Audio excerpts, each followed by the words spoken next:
Telugu cinema సంగీత చరిత్రలో ఒక రారాజుగా స్వర రసరాజుగా చిరస్థానాన్ని సంపాదించుకుని చరిత్రలో తనకంటూ ఒక పేజీని సాధించుకున్న అంటే మన సాలూరి రాజేశ్వరరావు గారి ఇంట పుట్టి బ్లాక్ బస్టర్స్కి బ్రహ్మాండమైన చార్ట్ బస్టర్స్ ఇచ్చి తనకంటూ ఒక రికార్డును క్రియేట్ చేసుకున్న గొప్ప సంగీత దర్శకుడు.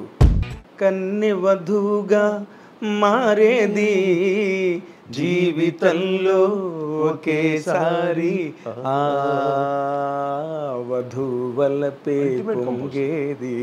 నేను కంపోజింగ్ లేకపోతే కంపోజింగ్ క్యాన్సిల్ చేసేవాడు. అంటే అంత అలవాటు అయిపోయింది. ఒక టైంలో మా అన్నయ్యలు ఏమంటే అందరూ ఫ్యామిలీ అంతా ఇక్కడే ఉన్నారు, ఫ్యామిలీ ప్యాకేజ్ అనుకుంటున్నారు అందరూ. వీడిని ఎక్కడ పంపించేస్తాను, వేరే ఎక్కడ రాయ్ మీరంతా వెళ్ళిపోండి రా, వాడు నాకు కావాలి రా అన్నాడు చక్రవర్తి గారు. ఇంకొక విచిత్రమైన డౌట్ అంటే వేటూరు గారు కూడా నాకు చెప్పిన మాట, చక్రవర్తి గారికి అసలు సంగీతం రాదు, సంగీతం నాలెడ్జే లేదు, ఆయన సంగీత దర్శకుడు అవ్వాలా డైరెక్టర్ అవ్వాలా అన్న డౌట్ వచ్చినప్పుడు బాలు గారు ఎక్కువగా నువ్వు సంగీత దర్శకుడు అవ్వు, డైరెక్టర్ ఎప్పుడైనా అవ్వచ్చని ఎంకరేజ్ చేశారు. ఇప్పుడు అతనికి ఏ రకమైన పరిజ్ఞానంతో ఆయన అంత గొప్ప సక్సెస్ఫుల్ మ్యూజిక్ డైరెక్టర్ అయ్యారు? సంగీతం రానోడు మ్యూజిక్ చేయలేడా? హార్మోనియం వాయించినోడు మ్యూజిక్ తెలిసినోడు మీ దృష్టిలో అదా? లేకపోతే గిటార్ వాయించినోడు వాడికి మ్యూజిక్ వచ్చాను అనుకుంటారా? వేటూరు గారు రాసిన, వీటూరు గారు రాసిన, ఆత్రేయ గారు రాసిన ఇలా పెడితే ఒకటే ట్యూన్ కొడతాడు, అంత క్యాచ్గా ఉంటుంది సాంగ్. వేటూరు గారికి ఎందుకు ఆయన మీద కోపం అయి ఉండొచ్చు, ఎందుకంటే ప్రతి పల్లవి లిరిక్ ఆయనే ఇచ్చేస్తాడు. అవునా? నేనే సాక్షి దానికి. పుట్టింటోళ్ళు తరిమేశారు పిందె అన్ని పల్లవులు ఓపెనింగ్ ఆయన లిరిక్స్ ఇచ్చేవాడు. Great man, great. రాజుగారు ఎప్పుడు ఏ పాయింట్లో కనెక్ట్ అయ్యారండి మీకు? నాకు గురుగారు చక్రవర్తి గారి దగ్గర మా ఇద్దరు టేస్ట్ ఒకటే. కరెక్ట్గా మేము వచ్చేసరికి బ్రేక్ డ్యాన్స్ స్టార్ట్ అయింది అప్పుడు యుగం.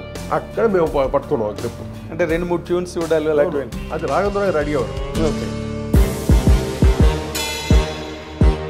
అందువల్ల రాఘవేంద్ర గారికి మటుకు నెంబర్ ఆఫ్ ట్యూన్స్ చేసేవాడు. చేసినా కూడా ఆ ట్యూన్స్ అంతా మిగతా వాళ్ళకి అమ్మేస్తాం. రాజుగారు కూడా బాగా ఫుడ్ ప్రియుడే గారు కుమ్మేసేవాళ్ళు అక్కడ. మొత్తం రజనీకాంత్ కూడా వచ్చి మొత్తం కూర్చొని భోజనం చేసేవాడు. షూటింగ్ జరిగేది అక్కడ విజయవాడ. చిరంజీవి గారితో మీ ట్రావెల్ ఎలా ఉండేదండి అసలు? అంటే ఎప్పుడైతే ఎముడుకు మూడు బాగా సెన్సేషన్ హిట్ అయిన తర్వాత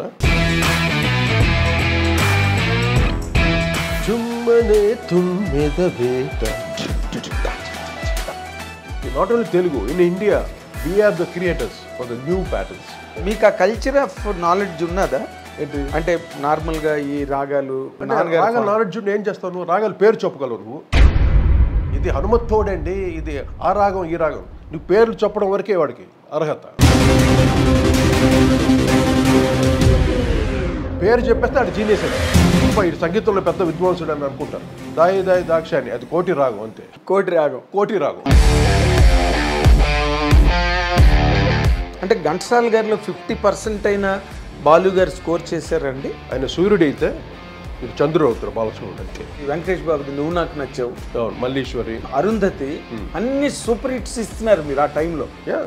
సడన్ గా ఇండస్ట్రీ నుంచి అంటే చప్పుడు లేని ఫాల్. నా గ్రాఫ్ మీరు చూడండి, యంగర్ జనరేషన్ కమింగ్ వచ్చినప్పుడు ఇదే చిరంజీవి గారు, బాలకృష్ణ గారు అందరూ they all old, they become old. అవును. కానీ వాళ్ళు మళ్ళీ ఒక ట్రెండ్ తెచ్చుకున్నారు, రివైవ్ అయ్యారు. గ్రేట్. అది ఇంపాసిబుల్, ఎవరికి దక్కదు. అసలు ఎలా మాట్లాడినా దయచేసి అందరూ లైట్గా తీసుకోండి, ఎందుకంటే దిస్ ఆల్ ఎక్స్పీరియన్స్. నేను ఎక్స్పీరియన్స్లో మాట్లాడాను, లోపల ఉన్నటువంటి ఫైర్గా. అభిమాన ఐ డ్రీమ్ ప్రేక్షకులకు స్వాగతం, సుస్వాగతం. ఇప్పుడు నేను ఇంటర్వ్యూ చేయబోతున్న వ్యక్తి తెలుగు సినిమా సంగీత చరిత్రలో ఒక రారాజుగా స్వర రసరాజుగా చిరస్థానాన్ని సంపాదించుకుని చరిత్రలో తనకంటూ ఒక పేజీని సాధించుకున్న రసాలూరు రాజేశ్వరరావు గారు అంటే మన సాలూరి రాజేశ్వరరావు గారి ఇంట పుట్టి తనదైన ప్రయాణంలో తనదైన రికార్డులను నిలుపుకొని బ్లాక్ బస్టర్స్కి బ్రహ్మాండమైన చార్ట్ బస్టర్స్ ఇచ్చి తనకంటూ ఒక రికార్డును క్రియేట్ చేసుకున్న గొప్ప సంగీత దర్శకుడు. సినిమా పరిశ్రమలో అందరూ అభిమానించే సంగీత దర్శకుడు కోటి గారిని ఇప్పుడు మనం ఇంటర్వ్యూ చేయబోతున్నాం. Welcome sir. Welcome to I dream. చాలా కాలం అయింది నాగేంద్ర మిమ్మల్ని చూసి. ఐ డ్రీమ్ ద్వారా ఈరోజు కలవడం చాలా ఆనందంగా ఉంది. చాలా థ్యాంక్స్ సార్. అంటే మన ట్రావెల్ ఏమో ఎప్పటి నుండి ఎన్ని సంవత్సరాలు? More than 40 years? Almost 40. Almost 40. అంటే నేను నార్మల్గా మీరు అంటే చక్రవర్తి గారి దగ్గర అసిస్టెంట్గా ఉంటూ బయటికి వచ్చి సంగీత దర్శకులు మీరు రాజు ఇద్దరు కలిపి అవుతున్న దగ్గర నుంచి నేను మిమ్మల్ని చూస్తున్నాను. అంటే మీ ప్రయత్నాలు, మీరు ఏ విధంగా శ్రమ పడ్డారు, ఇవన్నీ కూడా నేను ప్రత్యక్ష సాక్షి. అంటే మీకు అన్ని తెలుసు వాళ్ళు మంచి క్వశ్చన్స్ అడుగుతారు ఇవాళ. అంతేగా? This not regular interview. 100% sir, 100%. అంటే నాకెప్పుడు మీ కెరీర్ గురించి ఆలోచించుకుంటే నాకెప్పుడు ఒక పాయింట్ అనిపిస్తుంటుంది సార్. ఎందుకంటే ఫాదరు ఎప్పుడైతే ఒక లెజెండ్ అవుతారో పిల్లలకి వాళ్ళ ప్లేస్ని వాళ్ళు వెతుక్కోవడం అన్నది అదే రంగంలో అవునవును చాలా కష్టం. అది ఘంటసాల గారి పిల్లలు ఏం కాలేకపోయారు. బాలసుబ్రహ్మణ్యం గారి అబ్బాయి చరణ్ ఈ మధ్య రోజుల్లో ఆయన పోయిన తర్వాత కొంత ఇమేజ్ని సంపాదించుకుంటున్నాడు. చాలా కష్టమైన విషయం. మీరు దాన్ని ఏ విధంగా మీరు ఫేస్ చేశారండి? ఒక ఎస్ రాజేశ్వరరావు గారు లాంటి ఒక లెజెండరీ ప్రొడ్యూసర్, మీరు ఆయన తనయుడిగా ఇండస్ట్రీలోకి వచ్చి ఎట్లా మీరు అసలు? కానీ నేను నాన్నగారు పేరుతో రాలేదు, అది మట్టి నేను ఓపెన్గా చెప్తున్నాను. నేను సాలూరాశ్వర అబ్బాయి అని ఎక్కడ నేను పని అడగలేదు. ఆ స్థితికి నేను వెళ్ళకూడదని. ఎంతైనా నాన్నగారు పెద్ద గ్రేటెస్ట్ లెజెండ్, ఆయన ఒక పెద్ద మహాపండితుడు. అవునండి. నాన్నగారు చెప్తే పెట్టుకుంటారు, అది వేరు. బట్ నాన్నగారు కూడా ఆ పని చేయరు. మమ్మల్ని ఎవరికి వాళ్ళు స్వతహాగా రావాలి అన్న కాన్సెప్ట్ ఇంట్లో. మరికి మీ ఇంట్రడక్షన్ ఎలా జరిగింది చెప్తున్నాను.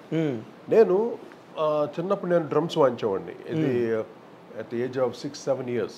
చాలా చిన్నతనంలోనే డ్రమ్స్, పెద్ద డ్రమ్మర్ నేను అప్పుడు. ఓకే. మొత్తం చెన్నైలో అంతా చాలా వింతగా చూసేవాడు, చిన్నపిల్లడు ఏంటి వాయిస్తున్నాడు డ్రమ్స్ అని. ఏ ఏజ్లో? అది 6-7-8 years ఆ ఏజ్లో. చాలా అన్ని పాప్ మ్యూజిక్ వాయించేవాడిని. అది ఆటోమేటిక్గా వచ్చేసింది డ్రమ్స్ కూడా. ఎందుకంటే ఇంట్లో మా అన్నయ్య వాళ్ళకి ఒక బ్యాండ్ ఉండేది. ఓకే. వైబ్రేషన్స్ అని ఒక మ్యూజిక్ బ్యాండ్. ఆ బ్యాండ్లో ఆ డ్రమ్మర్ అంతా వాయిస్తుంటే నేను అబ్జర్వ్ చేసేవాడు, పక్కన కూర్చొని చూస్తూ ఉండేవాడిని. వీళ్ళు ప్రాక్టీస్ అంతా ఎవ్రీ సండేస్ ప్రాక్టీస్ చేస్తారు మా ఇంట్లో. అది డ్రమ్మర్ని నేను చూస్తూ ఆ డ్రమ్స్ నాకు బాగా ఇంట్రెస్ట్ కలిగి, వాళ్ళు బ్రేక్ టైంలో బయటకు వెళ్ళగానే నేను కూర్చొని వాయించి అలా ప్రాక్టీస్ చేసేవాడు. వచ్చేసింది. అది అబ్జర్వేషన్లో క్లీన్గా, అది అంటే లోపల బ్లడ్లో ఉంది, వచ్చేసిన తర్వాత ఇంట్లో ఏంటంటే అందరూ మ్యూజిషియన్స్. మా తమ్ముడు నేను తప్ప మిగతా మా 5 brothers మేము. అవునండి. మా 3 brothers ఫుల్ ఫామ్లో ఉన్న మ్యూజిషియన్స్. ఎవరు? మా రామలింగేశ్వరరావు పెద్దబాబు గారు, పూర్ణచంద్రరావు రెండో అన్నయ్య, మూడో అన్నయ్య వాసురావు గారు. అవునండి. వాళ్ళు మొత్తం కంప్లీట్ బిజియెస్ట్ మ్యూజిషియన్స్. అవును. అందరు మ్యూజిక్ ఇల్లే మ్యూజిషియన్స్ అనమాట. అంత మంచి మ్యూజిషియన్స్ అనమాట. నాన్నగారికి అందరూ మ్యూజిషియన్స్ అవుతున్నారు కదా, నన్ను ఒక పెద్దగా బాగా చదివించి ఒక పెద్ద సబ్ ఇన్స్పెక్టర్ చేయాలని. ఇన్స్పెక్టర్ పోయి నేను మంచి పర్సనాలిటీ బాగుండేవాడు చిన్నప్పుడు. ఇప్పుడు బాగున్నాడు లేదా? అప్పుడు ఇంకా బాగుండేవాడు, ఇంకా హెయిర్ మా భలే అంటే. నాన్నగారికి ఇష్టం నేను పెద్ద ఆ రోజు సబ్ ఇన్స్పెక్టరే. అవును. ఇప్పుడంతా డిఐజీలు ఎస్ఎల్ ఏదో చాలా వచ్చేసినాయి. అవును. సబ్ ఇన్స్పెక్టర్ పొజిషన్కి నన్ను ఎలాగైనా చదివించి ఇన్స్పెక్టర్ చేయాలని నాన్నగారి కోరిక. నా డ్రీమ్స్ ఎలా ఉండేది, నేను ఒక మెరైన్ ఇంజనీర్ అవ్వాలని నా డ్రీమ్స్. అది మెరైన్ ఇంజనీర్ చిన్నప్పటి నుండి అది నా డ్రీమ్స్. ఓకే. ఇలా ఉంటుండగా ఎప్పుడైతే స్కూల్ ఫైనల్స్ అయిపోయిన తర్వాత, SSLC అయిన తర్వాత కాలేజీకి వెళ్ళదంటే ఇంట్రెస్ట్ పోయింది కాలేజ్ మీద. వేరే ఏదైనా చేయాలి, ఏదో సంథింగ్. నా మైండ్స్ అంతా వేరే టైప్గా. ఈ ఫ్రెండ్స్తో తిరుగుళ్ళు, ఈ గ్యాంగ్స్ ఉండేది నాకు. వాళ్ళతో తిరిగేది, సినిమాలు తిరగటం, ఇలాగా. మెడ్రాస్ గ్యాంగ్ లో ఎవరెవరు ఉండేవారు సార్? చాలా పెద్ద గ్యాంగ్ అది. అవునా? అంత మన సినిమా వాళ్ళకి సంబంధించిన వాళ్ళే. అందుకే ఫ్యామిలీ పిల్లలు అలాగా చాలామంది అలాగా అందరూ కలిసి అది చాలా సరదాగా ఉండేది. అప్పుడు లైఫ్ నేను ఎప్పుడు ఛాలెంజింగ్ తీసుకున్నానంటే, ఇంకా ఎంతకాలం మనం ఇంట్లో డబ్బు సంపాదించాలి. ఇంట్లో అంటే ఫ్యామిలీ కదా, నాన్నగారికి వర్క్ తగ్గిపోయింది. అవునండి. అంటే కేవీ మోహన్ గారు వచ్చిన తర్వాత ఆయన ఒక ట్రెండ్ తెచ్చి అక్కడి నుండి నాన్నగారికి డ్రాప్ అయిపోవడం. ఇంకా అన్నయ్యలు సంపాదించడం. ఎవరు? 3 అన్నయ్యలు. నేను చెప్పాను కదా, బాబు, పూర్ణ, వాసురావు. వీళ్ళు 3 సంపాదించడం. నేను ఊరికే బలాదో తిరుగుతుంటే ఇంట్లో తిట్టేవాడు నేను పట్టుకొని, నువ్వు తిరగడానికి వీల్లేదు, నువ్వు పని చేసి డబ్బులు తీసుకురావాలి, ఇంటికి దీనికి ఇంత డబ్బులు ఇవ్వాలి నువ్వు అని కంపల్సరీగా పెట్టారు నాకు. నేను సంపాదించాడు ఎలాగ? అప్పుడు నేను బయటికి వెళ్ళి ఫ్యాక్టరీల దగ్గర సినిమాలో చూస్తాం కదా, ఆ ఫ్యాక్టరీ గేట్ దగ్గర ఓనర్ వచ్చి అలా చూసి చీకటి నిలబడి ఓనర్ చూసి ఏమన్నా మనకి జాబ్ ఇస్తాడేమో అని ఫ్యాక్టరీ దగ్గర నిలబడేవాడిని గేట్ దగ్గర అలాగా ఏమన్నా చూసి మనకి జాబ్ ఇస్తాడని. అక్కడ వాచ్మ్యాన్ వచ్చాడు ఒకసారి, రేయ్ ఎందుకు రోజు ఏం చేస్తున్నావు ఇక్కడ అంటే, సార్ ఏదైనా జాబ్ దొరుకుతుంది సార్ ఫ్యాక్టరీలో అంటే, మడయ్య నీకు పోయి నల్ల వేరే ఏదైనా పనికి ఇలా కొడుకు మాట ఇక్కడ జాబ్ ఇవ్వరు నీకు, ఓన్లీ దానికి చదువుకొని రావాలని. సరే అది దొరకలే. తర్వాత లేత్ వర్క్స్ ఉంటుంది, ఈ మెకానిక్ లేత్ వర్క్, అదే లేత్ మిషన్స్ అక్కడికి వెళ్ళి పని నేర్చుకుందాం అక్కడికి.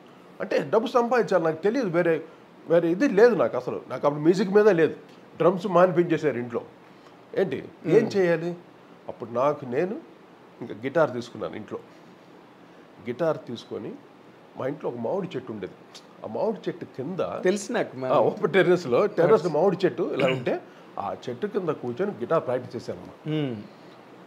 ఆ అనుగ్రహం ఏంటో, ఆ సరస్వతి వచ్చి కూర్చుంది అక్కడ కూర్చొని. ఇంకా నేను ఎప్పుడైతే గిటార్ పట్టుకున్నానో ఇంకా వేరే ఫ్రెండ్స్తో తిరగటం వేరే ధ్యాసే లేదు. ఎంతసేపు గిటార్ మీదే ట్యూన్స్ వాయించుకుంటూ పాడుకుంటూ అలా అలా కార్డ్స్ గిట్స్ వాయిస్తూ వీటిని 3 monthsలో వచ్చేసింది కంప్లీట్. ఎవరు మీకు నేర్పలేదు? ఎవరు నేర్పించారు అంటే అన్నయ్యలు, అంటే వాళ్ళు అది కూడా చూసి అబ్జర్వేషన్, నేను అబ్జర్వ్ చేసి అన్నయ్యలు వాయించే చూస్తూ అప్పుడు మా పెద్ద అన్నయ్యతో కూర్చొని ఆయన పియానో వాయించేవాడు. పియానోతో పాటు నేను కూర్చొని పెద్దబాబు కొన్ని వెస్టర్న్ పెద్దబాబు గారు ఆయన వెస్టర్న్ క్లాసికల్ వాయిస్తుంటే దానికి కార్డ్స్ అని వాయిస్తూ నేను అలాగలా ప్రాక్టీస్ చేసుకున్నాను. చేసిన తర్వాత అప్పుడు గురుపాదం గారని ఉంటారు ప్రొడ్యూసరు, అవును, ఆయన అందరూ మ్యూజిక్ డైరెక్టర్గా ఆయన ఇన్ఛార్జ్ అనమాట, ఆర్కెస్ట్రా ఇన్ఛార్జ్. ఓకే. అప్పుడు ఆయన ద్వారా నాకు ఫస్ట్ టైం రమేష్ నాయుడు గారి రికార్డింగ్ వాయించాను. ఫస్ట్ రమేష్ నాయుడు గారి రికార్డింగ్. ఓకే. ఎంత నాకు 28 రూపీస్ 30 రూపీస్ పేమెంట్ నాకు డేకి, కాల్ షీట్కి, ఒక సాంగ్కి. హెచ్ఎంఈలో సినిమా కాదు, అది సినిమా, ఒక ప్రైవేట్ సాంగ్ అనమాట. హెచ్ఎంఈ రికార్డింగ్ కంపెనీలో. ఓకే. అది మా ఫిలిం ఛాంబర్ దగ్గర ఉంది, చెన్నైలో, చెన్నై ఫిలిం ఛాంబర్. అక్కడ ఉంది, మౌంట్ రోడ్ బిగినింగ్లో అక్కడ హెచ్ఎంఈ రికార్డింగ్, అక్కడ రికార్డింగ్కి వెళ్ళాను. రమేష్ నాయుడు గారు ఫస్ట్ రికార్డింగ్ అంటే అప్పుడు నాకు 30 రూపాయలు 40 రూపాయలు ఎంతో ఫస్ట్ శాలరీ. అక్కడ నుండి నేను నా ప్లేయింగ్ నాకు నేను ఇంప్రూవ్ చేసుకుంటూ ఇన్ఛార్జ్ కూడా ఒక ఇంపాక్ట్ నా మీద, అంటే బాగా వాయిస్తున్నాడు వీడు, అందరికీ తీసుకెళ్ళచ్చు ధైర్యంగా అని. అప్పుడు వి కుమార్ గారి దగ్గర జాయిన్ చేశాడు నాకు. మన Kannada music director, Tamil music director, కన్నవారి కళలు, చాలా గ్రేటెస్ట్ కంపోజర్ ఆయన. ఆయన దగ్గర అసిస్టెంట్గా అదే గిటారిస్ట్గా జాయిన్ అయ్యాను. అక్కడి నుండి అలా అలా ఒక 8 months 9 months ఉన్నాను ఆయన దగ్గర. ఆ తర్వాత గురుగారు చక్రవర్తి గారి దగ్గర. చక్రవర్తి ఎలా జాయిన్ అయ్యంటే మా అన్నయ్యలు అక్కడ వాయిస్తుంటారు రికార్డింగ్, నేను వెళ్ళి పికప్ చేసుకుని రావాలి కారులో. నేను డ్రైవింగ్ చేసేవాడిని, కొంచెం డ్రైవర్ పనులు ఇంట్లో అని, పని పాట లేదుగా ఏదో పనులు నేను వెళ్ళి ఇన్స్ట్రుమెంట్స్ మోయటం, అన్నయ్యలన్నీ కారులో పెట్టి మళ్ళీ నేను డ్రైవ్ చేసిన ఇంటికి రావటం. ఇలా కూడా మా అన్నయ్య చూసారు, చక్రవర్తి గారు చూసి, ఎరా వీడు ఏం చేస్తున్నాడు అని. ఏం చేస్తాడు వీడు, ఊరు పోరకటం ఇలా కూడా రే వచ్చారా ఒకరోజు మంచి రోజు చూసి వచ్చేసాడు. ఏం చేస్తాడు, గిటార్ వాయిస్తున్నాను అన్నాను.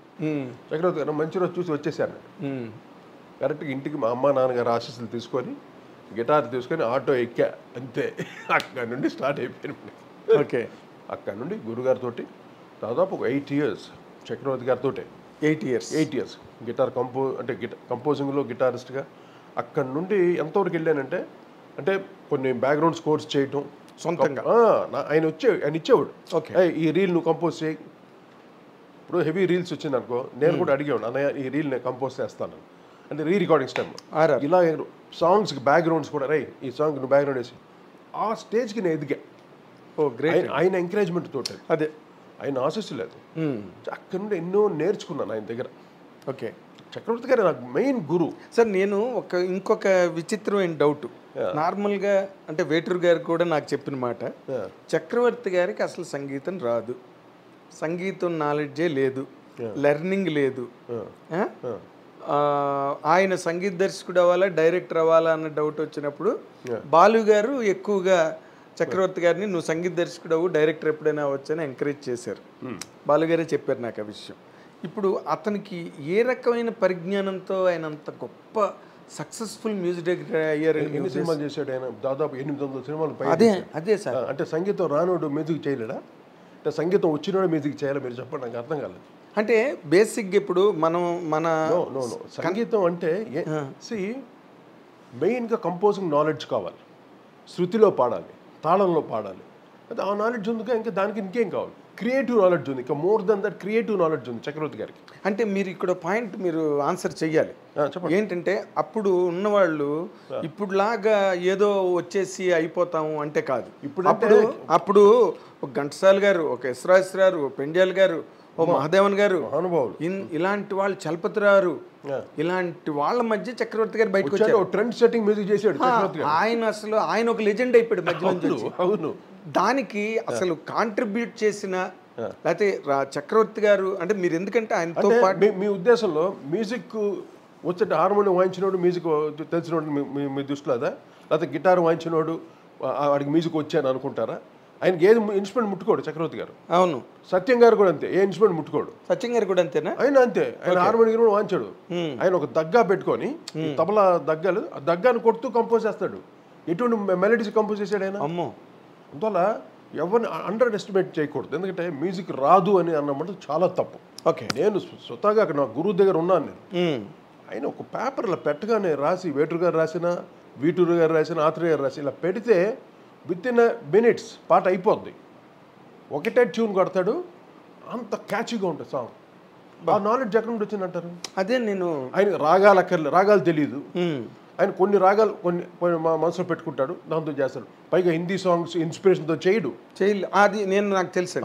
ఆయన అన్ని ఒరిజినల్ ట్యూన్స్. ఆయన సత్యం గారు కొద్దిగా ఆయన ఇన్స్పిరేషన్ తోటి కొంచెం మదన్ మోహన్ గారిది అందరిది, అవును, ఎస్డి బర్మన్ గారిది, ఆర్డి బర్మన్ గారిది కొంచెం ఆయన తీసుకొని చేస్తాడు. సత్యం గారికి హిందీ పాటల్లో ఎన్సైక్లోపీడియా ఆయన. అవును. ఏ మిడ్ నైట్ 30 లేపు అడిగినా ఏ పాటను పాడతాడు. ఎస్. చక్రవర్తి గారు హిందీ అసలు ఇన్ఫ్లుయెన్స్ ఉండదు, లేదు, అన్ని ఒరిజినల్ ట్యూన్స్. ఒరిజినల్ చేసుకో. శారద అసలు చీకటి వెలుగులు, మల్లెపువ్వు, ఎటువంటి మ్యూజికల్స్. అయ్యో బాక్స్ ఆఫీస్ మ్యూజికల్స్ అన్ని. అయ్యో అసలు అంటే మ్యూజిక్ రానోడు చేశాడు అవన్నీ. అదే నాకు అదే తప్పు. అదే వీళ్ళకి తెలియదు. ఆయనలో ఉన్న నాలెడ్జ్ బయట వాళ్ళకి చూపించుకోడు. ఆయన ఈస్ అల్టిమేట్ కంపోజర్ తెలుసా, మోర్ క్రియేటివ్ కంపోజర్. మీకు ఆ రోజుల్లో ఒక రుద్ర వీణ అని ఉండేది, గోటు వాద్యం లాగా. ఆ వీణతో ఒక సినిమా మొత్తం రికార్డింగ్ చేసాడండి. ఎవరిది? యు విశ్వేశ్వరరావు గారిది సినిమా మార్పు తీర్పు ఓర్పులు అని వచ్చేది. ఆయన తీర్పు అనే సినిమాకి ఏదో జస్ట్ ఒక రుద్ర వీణతోటి ఎక్స్పెరిమెంట్స్ ఆ రోజులో చేశాడు చక్రవర్తి గారు. ఎవరు ఇళయరాజా చేయలేదు, ఎవ్వడూ చేయలే. చక్రవర్తి గారు అంత ఎక్స్పెరిమెంటల్ కంపోజర్, చాలా హైలీ నాలెడ్జ్ కంపోజర్. ఆయన చూస్తే అందరూ వీడికి మ్యూజిక్ రాదు అనుకుంటారు. అంటే స్వరాలు చెప్తాను మ్యూజిక్, స్వరాలు రాను మ్యూజిక్ తెలియదు అడిగి చెప్తా. అదే ఇప్పుడు మీరు చెప్పిన దాని ప్రకారం అంటే వేటూరు గారు అన్నారు నాతో, ఇన్స్పిరేషన్తో అయిన మ్యూజిక్ డైరెక్టర్ చక్రవర్తి. ఎందుకంటే వేటూరు గారికి ఎందుకు ఆయన మీద కోపం అయి ఉండొచ్చు, ఎందుకంటే ప్రతి పల్లవి లిరిక్ ఆయన ఇచ్చేస్తాడు, చక్రవర్తి గారు ఇస్తాడు. అవునావా? నేనే సాక్షి దానికి. ప్రతి పాట ఆయన చేసిన ప్రతి పాట ఆల్మోస్ట్ ఆల్ పల్లవి చక్రవర్తి గారిది. అంతేనా? ఓపెనింగ్ బర్డ్స్, పుట్టింటోళ్ళు తరిమేశారు జింక్ చిక్కిన్ ఆకు చాటు పిందెడిసే ఎన్ని. ఇంకా తర్వాత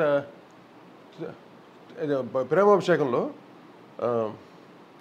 తిరుపతికి వస్తాను ఏదో పాట, అది కోటప్ప కొండకు వస్తానని మొక్కుకున్న, అది దేవి మౌనమా, అది అన్ని పల్లవులు ఓపెనింగ్ ఆయన లిరిక్స్ ఇచ్చేవాడు. ఒక దేవత గుడిలో సాంగ్ ఒకటి, అది మేబీ అయి ఉండొచ్చు. అది కూడా రోజా, ఇది మన వేటగాడు సినిమాలో జాబిలితో చెప్పన ఓపెనింగ్ లిరిక్ అయింది.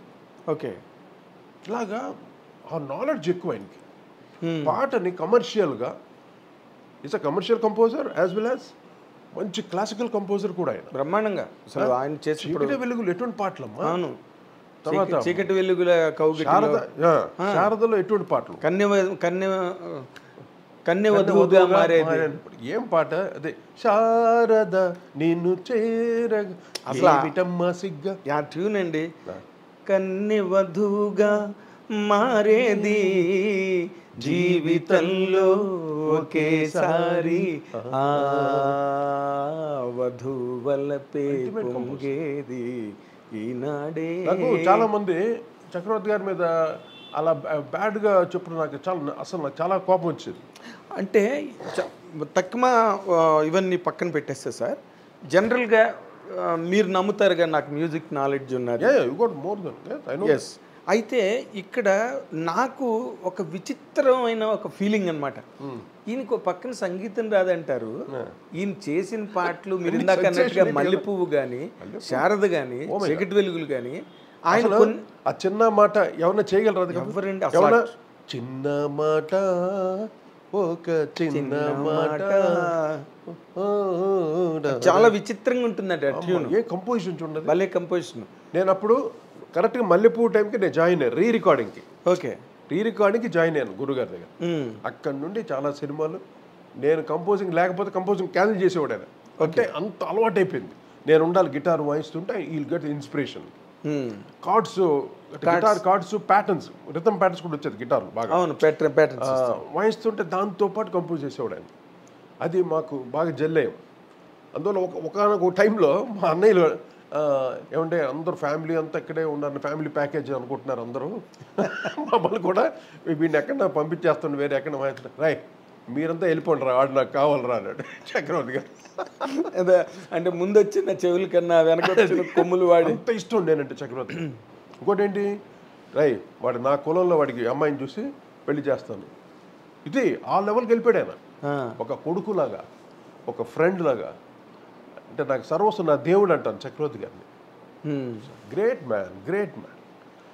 అంటే అక్కడ నేర్చుకుందే ఈ అంత అందరితో ఎలా నడుచుకోవాలి, ఒక్కొక్కరిని ఎలా ప్రేమించాలి. అవునండి. అక్కడ నాకు స్వతహాగా ఉన్నా కూడా అంటే అంటే ఏమంటారు దాన్ని, మామూలు మనుషులకు ఉంటుంది కదా ఒక నేచర్, అది ఆయన దగ్గర నుండి ఇంకా నాకు పెరిగింది. అదే మీరు బేసిక్గానే మీరు చాలా మంచి హ్యూమన్ బీయింగ్ అండి. హ్యూమన్ బీయింగ్గా ఉంటాను, అందరూ హెల్ప్ చేస్తాను. ఎందుకంటే మీ ఫ్యామిలీ లెగసీయే అది. నాన్నగారు వారి గురించి ఊసులు ఉండవు. మీ పెద్దబాబు అయితే నోట్లోంచి మాటే రాదు, చంద్రారు అంతే. కొంచెం వాసురావు గారే మాట్లాడతారు, కొంచెం కోపిస్తారు. మీ బ్రదర్స్ లో ఆయనే కొంచెం నోరిప్పి మాట్లాడేది. తర్వాత మీరు చక్రవర్తి గారి దగ్గర నుంచి అన్నీ అలవరుచుకున్నారు, అన్నీ జరిగాయి. మీకు నాకు కూడా నేను కంపోజ్ చేసేటప్పుడు లిరికల్గా కంపోజ్ చేస్తాను. నాకు అక్కడ నుండే వచ్చింది నాకు అది నాలెడ్జ్. ఓకే, మా గురుగారి దగ్గర నుండే ఎన్ని పాటలు నేను ఓపెనింగ్ లిరిక్తో చేసేవాడిని కంపోజింగ్.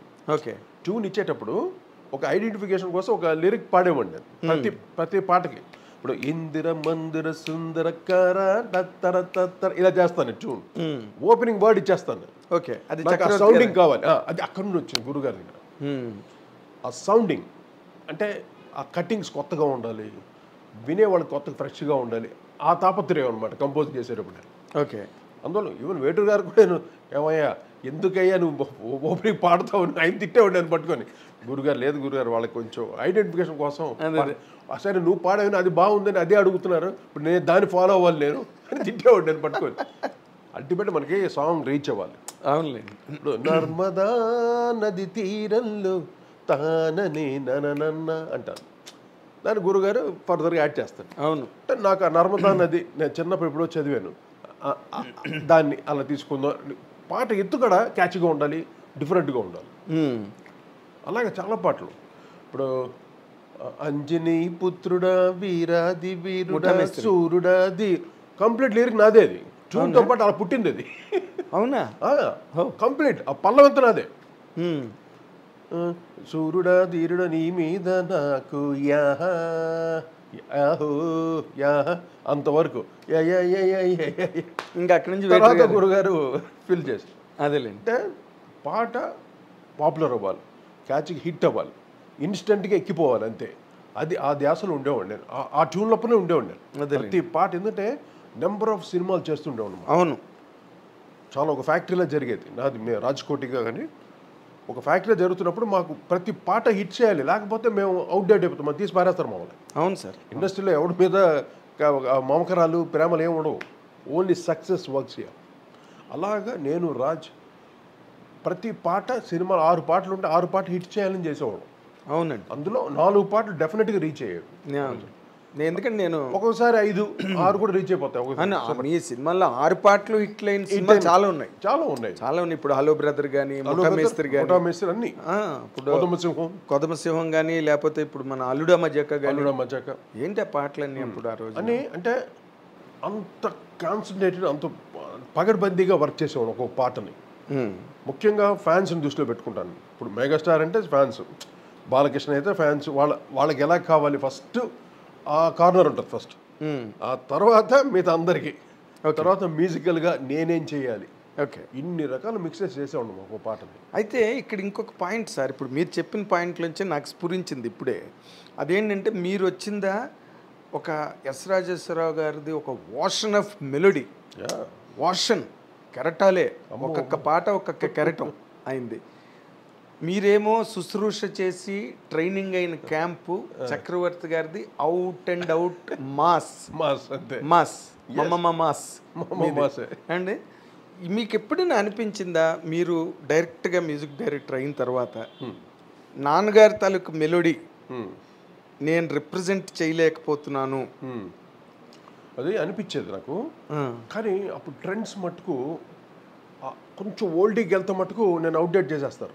ఓకే, అది చాలా డేంజరస్. అది ఇప్పుడు నాన్నగారు బ్లడ్, నాన్నగారు కంపోజ్ నాకెందుకు రాదు కదా, మరి ఆయన పక్కనే చేయగలను, కెపాసిటీ ఉంది నాకు. Yes sir. కానీ ఆ రూట్కి వెళ్ళేవాడిని కాదు. ఎందుకు అన్నయ్య చేసేవాడు, మా వాసురావు ఉన్నాడు, ఆయన చేసేవాడు, నాన్నగారి స్టైల్ బాగా చేసేవాడు.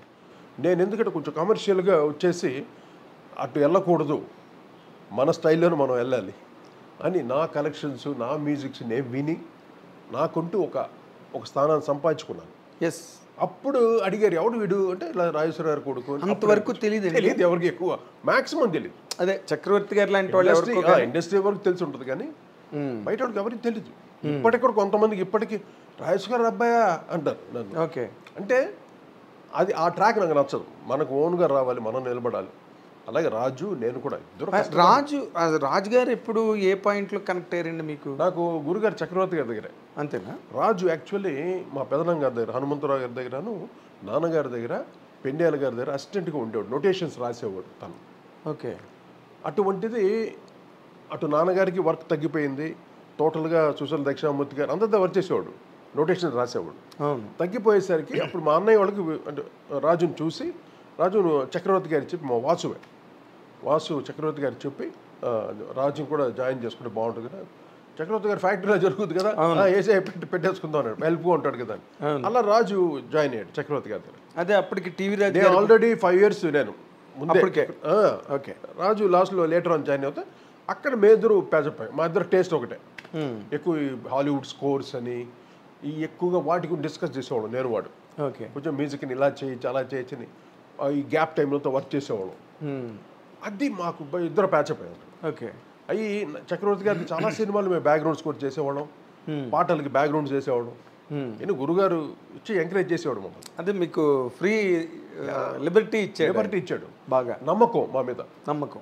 కుర్రాళ్ళు బాగా ఇదే చేస్తాను. ఆయన ట్రైనింగే, ఆయన స్టైల్ ఉంటూ కొంచెం ఎలక్ట్రానిక్. అప్పుడు ఆ రోజుల్లో ఎలక్ట్రానిక్స్ వచ్చింది కొత్తగా దాన్ని స్టడీ చేశాను. నేనైతే ఫుల్ దిగిపోయాను ఎలక్ట్రానిక్లో.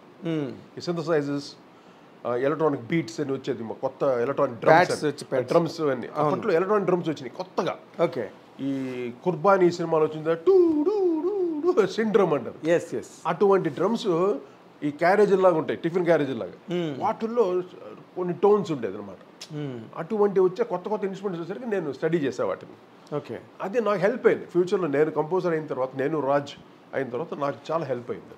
ఓకే. అంటే అంతవరకు మీరు తెచ్చే వరకు ఎలక్ట్రానిక్స్ అన్నది ఎవరు ఉంది, కానీ దాన్ని ప్రాపర్గా ఎవరు యూజ్ చేయడం రాలేదు ఎవరికి. అంటే చక్రవర్తి గారు అన్ని మూగ్ సింథసైజర్ అని, కాంబో ఆర్గన్ అని, ఇంకా ఏఆర్పి సింథసైజర్ చాలా ఉన్నాయి, కానీ దాన్ని ప్రాపర్గా వాడే విధానం తెలియదు. ఈయన ఒక స్టైల్ చక్రవర్తి మనం చెప్పినా కూడా కొన్ని లేదురా ఆయన భయపడేవాడు. ఆయన ఎంతసేపు మైక్ సెట్లో వినపడేది ఆయన పాట అలా ఉంటుంది. కమర్షియల్ కదా. మేము కొన్ని బేస్ గీస్ పెట్టి సింథసైజర్స్లో పడితే ఎక్కువ బేస్ అయిపోతుంది వద్దురా, మనం కొంచెం హై రేంజ్ చేసి అలాగా. ఆయనకి ఒక ఫేవరెట్ టోన్స్ ఉన్నాయి ఎలక్ట్రానిక్స్, కొన్ని ట్యాంప్లెట్స్ సెట్ చేసుకుని అదే టోన్ వాడేవాడు. కొంచెం అవుట్ ఆఫ్ ది వే వెళ్తే భయపడేవాడు ఆయన. అది మాకు అడ్వాంటేజ్, మేము తీసుకున్నాం దాన్ని. బేస్ అంతా మైకేల్ జాక్సన్ వాటిలతో వచ్చేది, ఆ సింత్ బేస్ అంతా వాటిని పట్టుకున్నాం మేము. కరెక్ట్గా మేము వచ్చేసరికి బ్రేక్ డ్యాన్స్ స్టార్ట్ అయింది అప్పుడు యుగం. అదే బ్రేక్ డ్యాన్స్ సాంగ్స్ అక్కడ మేము పట్టుకున్నాం ఆ గ్రిప్. మీరు పసివాడి ప్రాణానికి పనిచేశారా? అది పసివాడి ప్రాణం చేయాలి. అప్పుడు మేము మ్యూజిక్ డైరెక్టర్స్ అయిపోయాం. అప్పుడు గురుగారు పసివాడి ప్రాణంలో బ్రేక్ డ్యాన్స్ ఒకటి చేశాడు. అవును. అది ఇప్పుడు మా లిస్ట్లో పడిపోయింది ఆ పాట. అది మేము రాజ్కోట్ చేసాం అనుకుంటారు అందరూ. అంటే మీ పాకెట్లోనే ఉంటుంది, అలా ఉంటుంది ఆ పాట. సో చక్రవర్తి గారి పాకెట్ కాదు.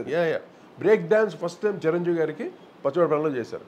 అక్కడ నుండి మేము ఆ ట్రెండ్ పట్టుకొని ఎముడుకు మూడులో మ్యాక్సిమం మేము యూజ్ చేసాం ఆ బ్రేక్ టెక్నిక్. అదేలేండి. ఎముడుకు మూడు చిరంజీవి గారితో ఫస్ట్ బాక్స్ ఆఫీస్ హిట్ అనమాట. Sensational trend setting music Yamudiki Mogudu. ఎముడుకు మూడు yes, all song sensational hit. అవునండి, అవును. అందం హిందోళం కానీ అవును. వానజల్లు ఇవన్నీ బాగా ఛాలెంజింగ్గా చేసాం. నేను రాజ్ కూర్చొని అసలు కొట్టి దెబ్బకి అసలు ఫుల్ పీక్స్. ఒక సినిమాతో ఫుల్గా వెళ్ళిపోయాం పైకి, పెద్ద పెద్ద స్టేజ్కి వెళ్ళిపోయారు బాగా. అంతకుముందు అంటే మేము అంటే మీరు చిరంజీవి గారి ఇమేజ్ అన్నది మీకు బాగా హెల్ప్ అయిందండి along with the song. Chiranjeevi గారి సినిమా ఖైదీ అండ్ ఖైదీకి వర్క్ చేశాను నేను కంప్లీట్గా, రీ రికార్డింగ్ సాంగ్స్ అంతా. ఓకే. రగులుతోంది మొదలుపోతే ఆ కంపోజింగ్ అంతా నేను ఉండేవాడు, కంపోజింగ్ అంతా. ఖైదీ వర్క్ చేశాను. అప్పటి నాకు చిరంజీవి గారు అంటే నాకు ఒక క్రేజ్. ఎందుకంటే మేము అంతా తమిళనాడులో ఉండేవాం కదా, మెడ్రాస్. అవునండి. నాకు మెడ్రాస్లో ఏంటంటే ఎంజీఆర్ గారు నాకు గ్రేట్ కోర్ ఫ్యాన్. నేను ఎంజీఆర్కి, అఫ్ కోర్స్ శివాజీ గారు. వీళ్ళిద్దరికి మ్యూజిక్ ఎవరు చేస్తారు? ఎంఎస్ విశ్వనాథన్ గారు. అవును. అసలు ఒక్కొక్కరికి ఒక్కొక్క స్టైల్ చేసేవాడు. ఎంజీఆర్ గారికి ఒక స్టైల్, శివాజీ గారికి ఒక స్టైల్. అయినే అంటే ఒక కమర్షియల్ మ్యూజిక్ చేయాలంటే హీరోస్కి ఎంఎస్ విశ్వనాథన్ గారు ఎవ్వరు ఆ ట్రెండ్ పట్టుకున్నాను నేను మెయిన్గా. ఓకే. ఆ ఇంట్రొడక్షన్, హీరో వస్తే ఇంట్రొడక్షన్ మ్యూజిక్ ఎలా కావాలి ఫ్యాన్స్కి దద్దరిల్లిపోయేది. అసలు ఆయన చేస్తే ఎంజీఆర్ కనిపిస్తే ఇక థియేటర్లు లేచి ఎగురుతారు ఒక్కొక్కడు ఆ మ్యూజిక్కి. ఎస్. అటువంటి మ్యూజిక్ విని మేము నెక్స్ట్ హీరోస్ ఎలా చేయాలి అని అంటే సోమన్ బాబు గారు చేస్తాం ఫస్ట్ ఫిలిం సంసారం సినిమా. అది ఫ్యామిలీ టైప్, ఆయనకి ఏం పెద్ద హెవీ మ్యూజిక్ చేయలేవు. అవునండి. కృష్ణ గారు నా పిలిపే ప్రపంచం, అది ఫస్ట్ ఫిలిం కృష్ణ గారు. దానికి కొంచెం విజృంభించాం. కృష్ణ హీరో సూపర్ స్టార్ కదా, దానికి కొంచెం కొత్త రకమైనటువంటి మ్యూజిక్ ఒక ఎంజీఆర్ లెవెల్లో ఆయనకి ఇవ్వటం. తర్వాత ఇంకా చిరంజీవి గారు వచ్చేసరికి మ్యాక్సిమం ఆ ఎంఎస్ విశ్వనాథన్ స్టైల్స్ అన్ని మా లోపల ఉన్నాయి, అన్నిటిని ఇంప్లిమెంట్ చేసి కొంటే ఉంది అబ్బంతే ఫినిష్. అప్పుడు నార్మల్గా చిరంజీవి గారికి చక్రవర్తి గారు ఎక్కువగా చేయడం అవును సినిమాలు అన్నీ కూడా. చిరంజీవి గారికి ఎన్టీ రామారావు గారికి చక్రవర్తి గారు, అవును, రాఘవేంద్ర గారి కాంబినేషన్ మొత్తం వరుస పెట్టి. ఈ వీళ్ళు వాళ్ళు లేదు సార్. ఇప్పుడు నాగేశ్వరరావుకి కానీ, రామారావుకి కానీ, కృష్ణ గారికి, సోహన్ బాబు గారికి బాక్స్ ఆఫీస్ హిట్స్ ఇచ్చాడు. అన్ని అసలు మెమరబుల్ హిట్స్ ఇచ్చాడు. ప్రేమాభిషేకం అయితే అన్ని పాటలు హిట్. అవును. 3 సంవత్సరాలు ఎంతో ఆడింది సినిమా. అవునండి, అవును. అలాగా ఆయన చేసిన అదే చెప్తాను కదా, ఇలా కూర్చొని అలా కంపోజ్ చేస్తాడు మా గురువు. ఒకటే ట్యూన్, ఆ లిరిక్ పెట్టగానే అలా చేస్తాడు. అంటే 2-3 ట్యూన్స్ చూడాలి అలాంటివి. అది రాఘవేంద్ర గారు అడిగేవారు ఓకే, కొంచెం బెటర్మెంట్ కోసం. అంటే ఆయన విజువల్స్ చాలా బాగుంటుంది కదా, సాంగ్ పిక్చరేషన్. అవునండి. అందువల్ల రాఘవేంద్ర గారికి మటుకు నెంబర్ ఆఫ్ ట్యూన్స్ చేసేవాడు. నెంబర్ ఆఫ్ ట్యూన్స్ చేసినా కూడా ఆ ట్యూన్స్ అంతా మిగతా వాళ్ళకి అమ్మేస్తాం. అల్టిమేట్గా ఒకటి వెళ్తుంది రాఘవేంద్ర గారికి, ఆ మిగిలి చేసిన మిగతా ట్యూన్స్ అని మిగతా వాళ్ళకి వెళ్తుంది. అంతేనా? అలా కూడా జరిగినాయి. బట్ రాఘవేంద్ర గారికి అల్టిమేట్గా ఆయన చాలా కష్టపడి చేసేవాడు. అదేలేండి. అంటే ఇప్పుడు రాఘవేంద్ర గారు అన్ని కూడా పెద్ద గార్జియస్ ఫిల్మ్స్ కదండి. వైట్ హీరోలు, వైట్ ఎలిఫెంట్స్, పెద్ద హీరోలు, పెద్ద బడ్జెట్లు. అసలు ఏ మాటకి మాట, మేమంతా కంపోజింగ్ బ్యాచ్ కదా చక్రవర్తి గారితో. రాఘవేంద్ర గారి కంపోజింగ్ అంటే మాకంతా ఖుషి అనమాట. ట్రీట్మెంట్ ఉంటుంది, రాయల్ ట్రీట్మెంట్ మాకంతా. అంటే వాళ్ళు అంటే ఏదో మ్యూజిషియన్స్ ఏదో కంపోజింగ్ బ్యాచ్ అని చీప్గా చూడరు. అక్కడ ఆయన ఏం తింటున్నాడో, ఆయన ఏది అవుతాడో అదే అందరికి. ఓకే, అంత లెవెల్లో చూసాడు రాఘవేంద్ర. అమ్మో, అవును. అది చాలా మాకు రాయల్ ట్రీట్మెంట్ అన్నమాట. అంటే ఇప్పుడు మీరు చెప్తున్నది కొత్త పాయింట్. నార్మల్గా ఆయన హీరోయిన్ బాగా చూసుకుంటారు, హీరోయిన్ బాగా చూసుకుంటారు. అలా కాదు, హ్యూమన్ యూనిట్ అందరికి. అంటే నాకు తెలిసేది అప్పట్లో యూనిట్ అందరికి సినిమా షూటింగ్ అవ్వగానే అందరికీ ఆయన పేమెంట్స్ ఇచ్చేవాడు. మామూలు కెమెరా అసిస్టెంట్స్కి అందరికి ఇచ్చేవాడు డబ్బులు. మాదేంటే ట్రీట్మెంట్ అదిరిపోయింది. ఇంకా నేను ఫుడ్ ప్రియుడు. నేను ఇంకా ఫుడ్, రాజు గారు కూడా బాగా ఫుడ్ ప్రియుడేగా. ఎవరు? మన రాజు. రాజు బ్రహ్మాండ, మీ ఇద్దరు కుమ్మేసేవాడు అక్కడ. అవును, క్యారేజీలు తినేయటం. అసలు చక్రవర్తి గారిది అంటే ఇంకా రీ రికార్డింగ్ జరుగుతుంటే మొత్తం రజనీకాంత్ కూడా వచ్చి మొత్తం కూర్చొని భోజనం చేసేవాడు. అక్కడ షూటింగ్ జరిగేది అక్కడ విజయవాడలో. ఓకే, ఆయన కూడా అందరూ కలిసి భోజనం చేసేవాడు అక్కడ. గ్రేట్ డేస్ అమ్మా, గ్రేట్ డేస్. అంటే ఇప్పుడు ఇందాక మీరు చిరంజీవి గారి గురించి చెప్తున్నప్పుడు ఆ యముడికి మొగుడుతోనే మీకు బ్రహ్మాండమైన రేంజ్ పెరిగిపోయింది. ఒక రేంజ్ వచ్చింది మీకు మ్యూజిక్ డైరెక్టర్స్గా. అంటే ఆడియో ఫీల్డ్లో కూడా మీకు ఒక గుర్తింపు వచ్చింది ఆడియో మార్కెట్లో. Audio market. చిరంజీవి గారితో మీ ట్రావెల్ ఎలా ఉండేదండి అసలు? అంటే ఎప్పుడైతే ఎముడుకు మూడు బాగా సెన్సేషన్ హిట్ అయిన తర్వాత వెంటనే ఖైదీ నెంబర్ 796 మాకు విజయబాబు నాయుడు గారిది చేసాం అనమాట.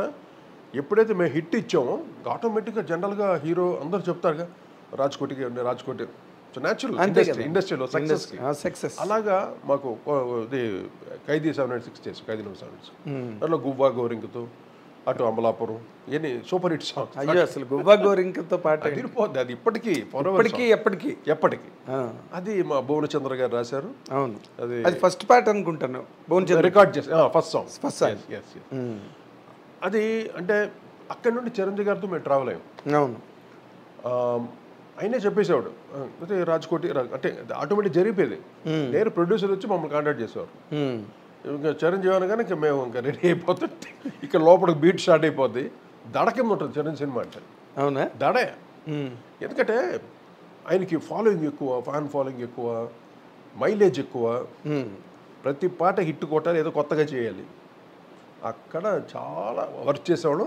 అది బాగా ఇంట్రెస్టింగ్ ఉండేది మాకు కూడా, ఎక్సైటింగ్గా ఉండేది. ఎగ్జైట్మెంట్ అంటే పైగా నేను డ్రమ్మర్ కాబట్టి నాకు ఆ బీట్స్ కొత్త బీట్లు చేసి దాంతో ట్యూన్స్ చేసేవాడిని.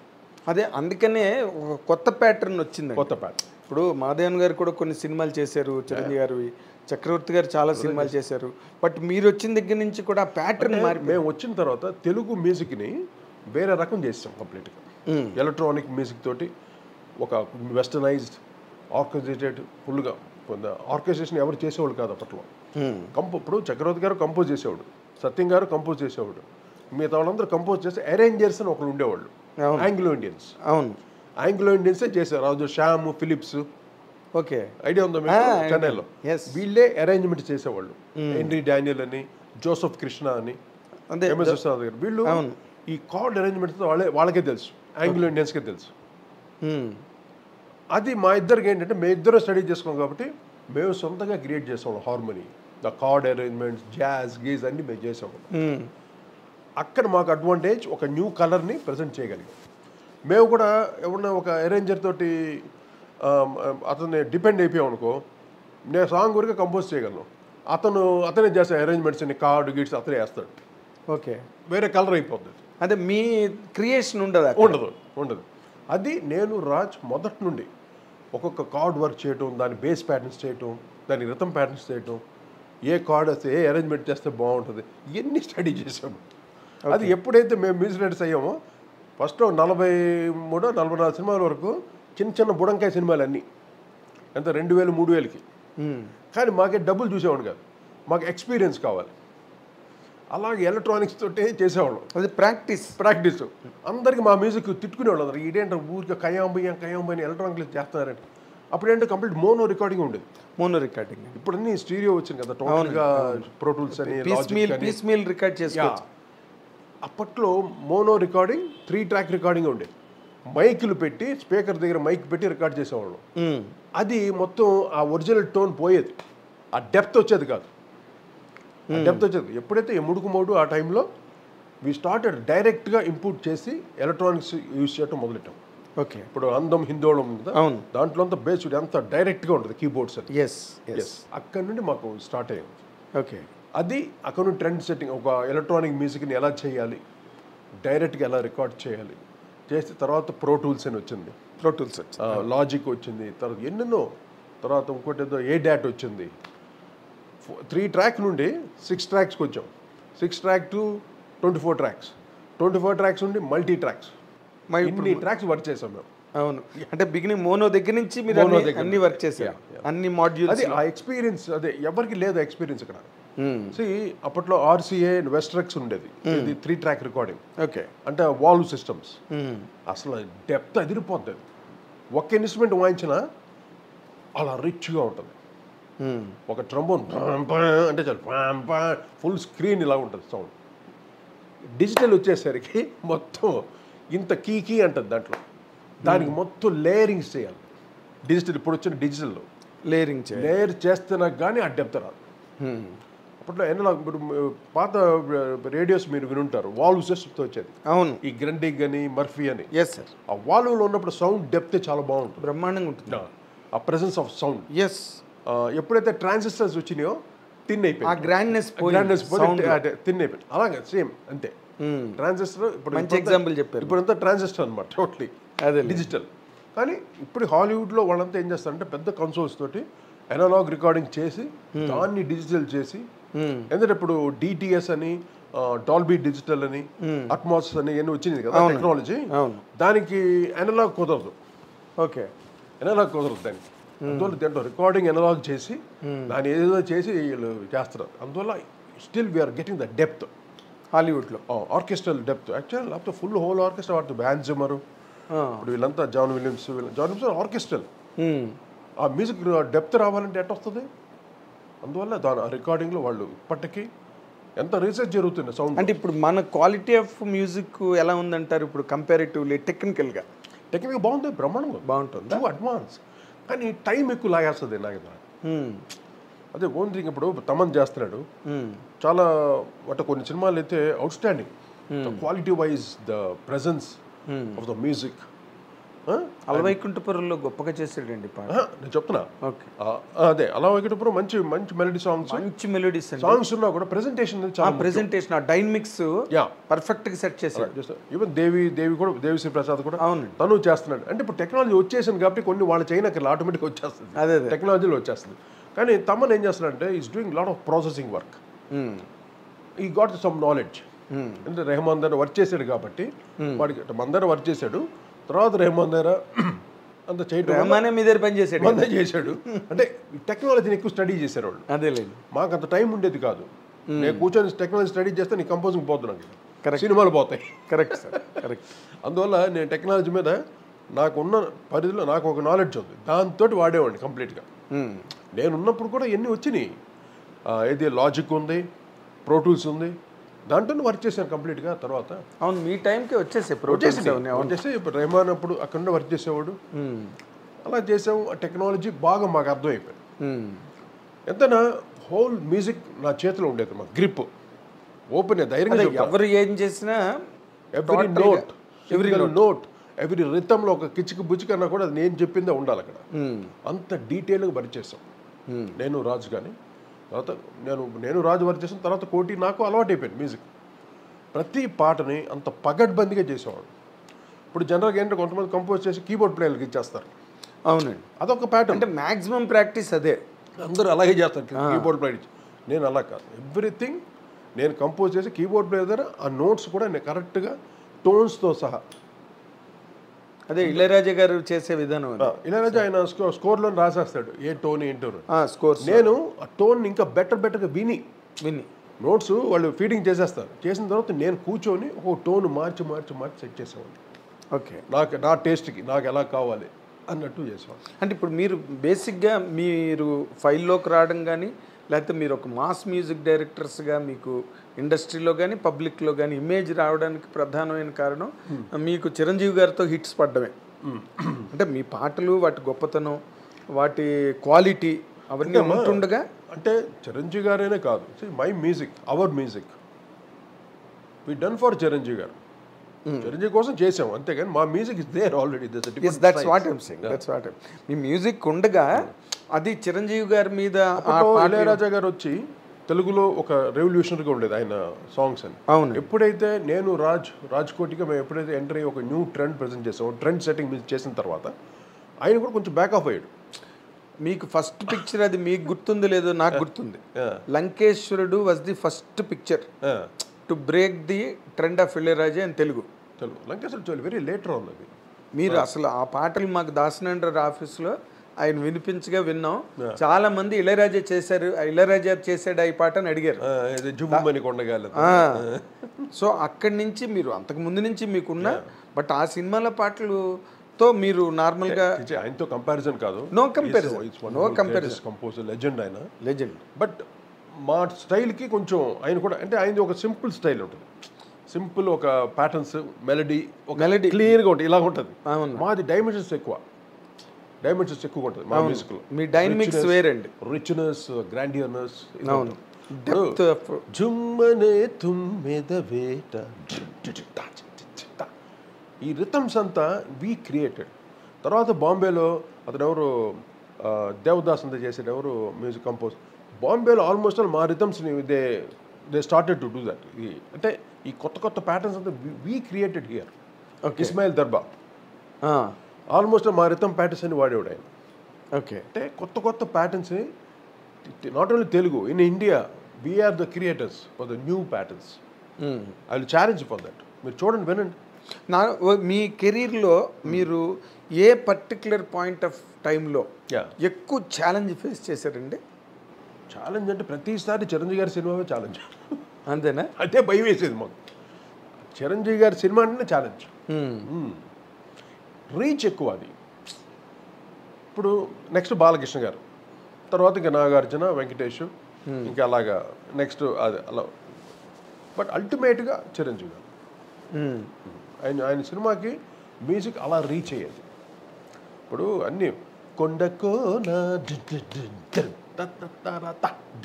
ఈ బీట్స్ అంతా మేము క్రియేట్ చేసేవాడు. పాటతో పాటు పుట్టేది. చిరంజీవికి డ్యాన్స్ ఇలా ఉండదు.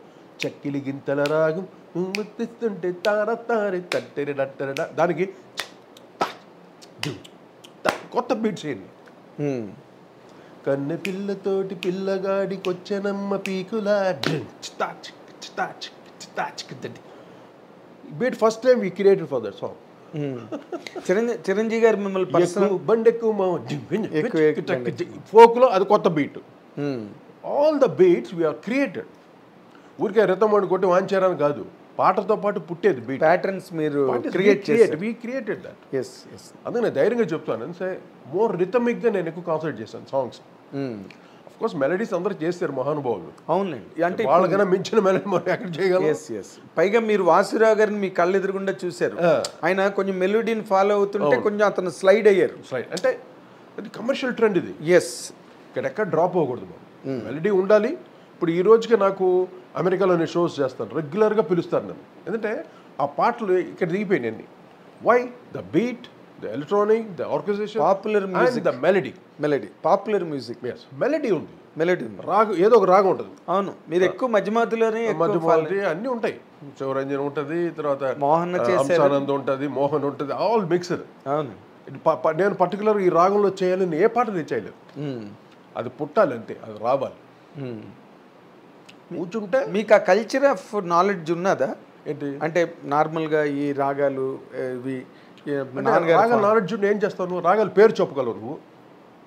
నువ్వు రాగాల పేర్లు చెప్పగలవు. ఆ రాగంలో ఉన్న సారాంశం తెలుసా మనకి? ఏ రాగంలో సారాంశం ఎవరికి తెలుసు? కామన్ ఆడియన్స్కి తెలుసా? చెప్పండి. తెలియదు. మీరు గొప్పగా చెప్తాడు ఒక్కొక్కడు, ఇది హనుమత్తోడండి, ఇది ఆ రాగం ఈ రాగం. నువ్వు పేర్లు చెప్పడం వరకే వాడికి అర్హత. ఏ రాగంలో ఎంత బ్యూటీ ఉందో హూ నోస్, ఎవ్వడికి తెలియదు. ఒక్కొక్క రాగం ఒక మహాసముద్రం. అవునండి. ఎందుకంత ఎమోషన్ చెప్తున్నానంటే ఎస్. ఈ పేర్లు చెప్తారు రాగలు. నాకు భలే కోపం వస్తుంది. అంటే పేరు చెప్పేస్తే ఆడు జీనియస్ అని, అబ్బా ఇటు సంగీతంలో పెద్ద విద్వాంసుడు అని అనుకుంటారు.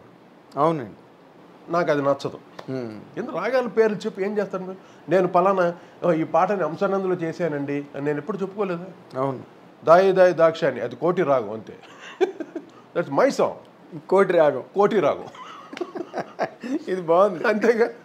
ఇది నేను దాక్షాయని, అదే దాయి దాయి దాయి దాక్షాయని దందరదానని దాదారది, ఇది అంశానందులో చేశాను. I never said.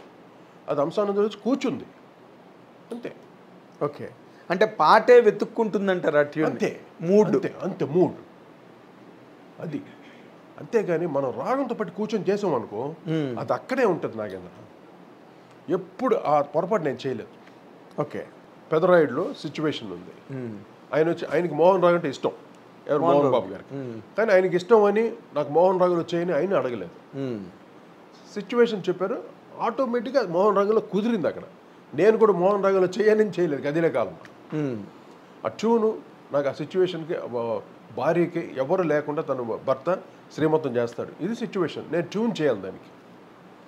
అప్పుడు నేను ఆలోచిస్తే ఒకటే ట్యూన్ వచ్చింది, ఇంతే. ఇదే తరిరా తీరరా దరిదారి దారి దాదా దాదా తారరా తారాదీర అలా ట్యూన్ పుట్టింది.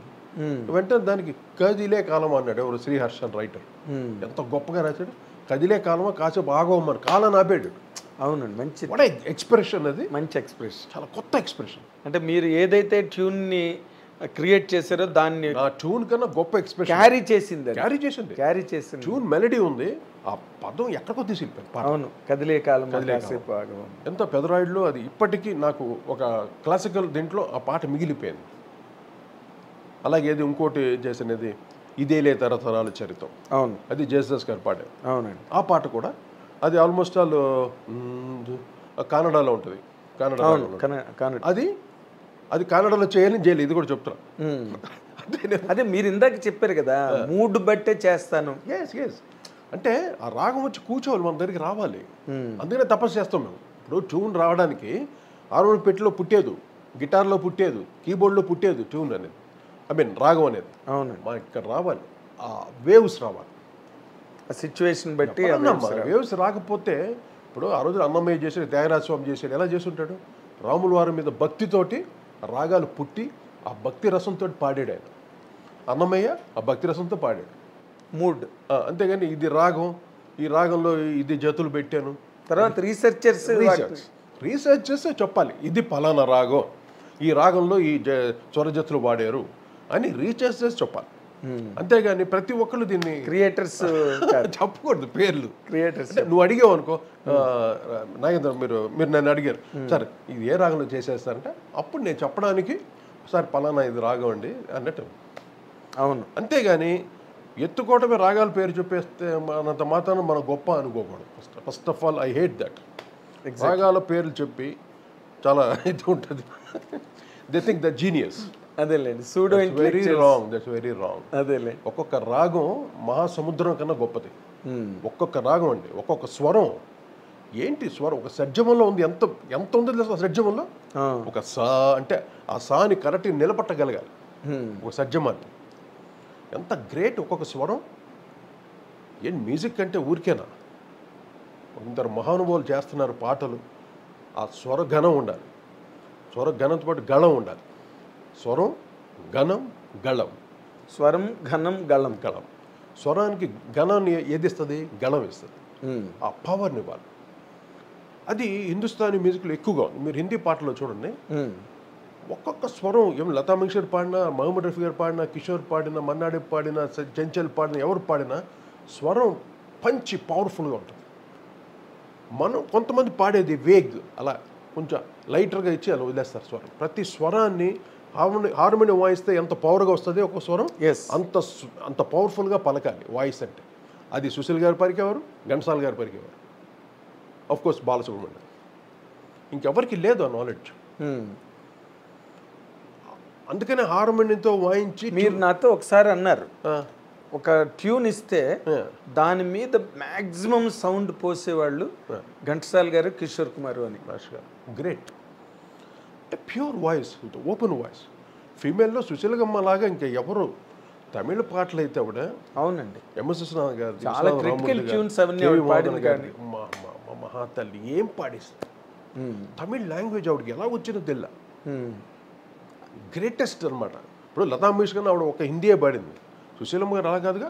తెలుగు పాడింది, కన్నడ, తమిళ్, మలయాళం, తుళు లాంగ్వేజ్లో అన్నీ పాడింది ఆవిడ మహాతల్లి. ఒరియాలో పాడే చెప్తున్నా. ఎందుకంటే ఆ వాయిస్లో బ్రైట్నెస్, ఒక పాట ఒక స్వరం అంత ఘనంగా ఉంటుంది పాడుతుంటుంది. అంటే ల్యాండింగ్ నోట్లు పర్ఫెక్ట్గా పర్ఫెక్ట్. ఒకే ఏ గమకానికి ఎక్క వాల్యూమ్ ఇవ్వాలి ఆటోమేటిక్గా తెలుసు. అది మైక్ దగ్గర వచ్చి పాడేటప్పుడు వాళ్ళకి ఆ టెక్నిక్స్ తెలుసు. అంటే ఘంటసాల గారిలో 50% అయినా బాలు గారు స్కోర్ చేశారండి. అంటే బాలుది అది వేరే ట్రెండ్. అది అంటే ట్రెండ్ ఏదైనా ఇప్పుడు ఘంటసాల గారు అల్టిమేట్గా ఆయన సూర్యుడు అయితే ఇటు చంద్రుడు అవుతాడు బాలసుబ్రహ్మణ్యం అంతే. Okay, it's a powerful. Ghantasala గారిది voice the most powerful voice. మహానుభావుడు. అది ఏది పాడినా చూడు అసలు ఎంత ఘనంగా ఉంటుంది. పాట వింటూ ఉంటే తెలుగు భాష, ఆ భాషకి ఎంత వాల్యూమ్ కావాలి, ఆ స్పష్టత, ఆ సౌండ్ ఎంత బ్రహ్మాండంగా ఉంటుంది. అని ఒక ఎన్టీ రామారావు గారు ఒక స్పీచ్ ఇస్తున్న తెలుగు భాషకి ఎంత ఘనంగా ఉంటుంది. అవునండి, ఆ భాషలో ఉన్న వైవిధ్యం, ఆ అందం, ఆ పరిమళం అంతా కనిపిస్తుంది. అవును, వినిపిస్తుంది. ఎవరి దగ్గర లేదు ఇది.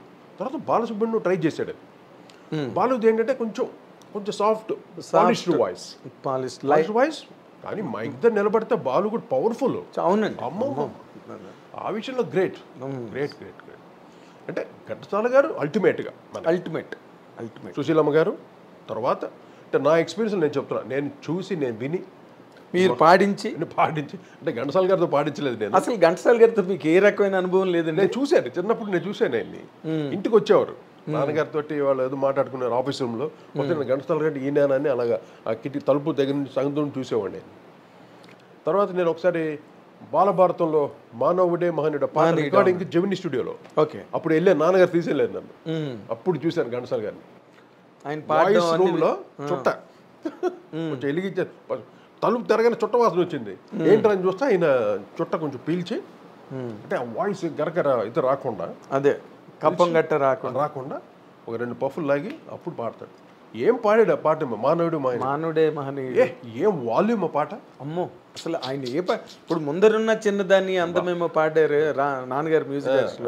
అసలు మామూలుగా మీరు చూడండి, ఆయన ఘంటసాల గారు సుశీల్ గారు పాడిన పాటలు అన్నిట్లో కూడా ఘంటసాల గారిదే స్టార్టింగ్ నోట్ అవుతుంది, చరణం. ఎందుకంటే ఆ సాంగ్కి అంత మంచి ఓపెనింగ్ వస్తుంది. ఎందుకంటే బ్యాక్గ్రౌండ్ అంత లౌడ్ అయ్యి వచ్చిన తర్వాత డ్రాప్ అవ్వకూడదుగా.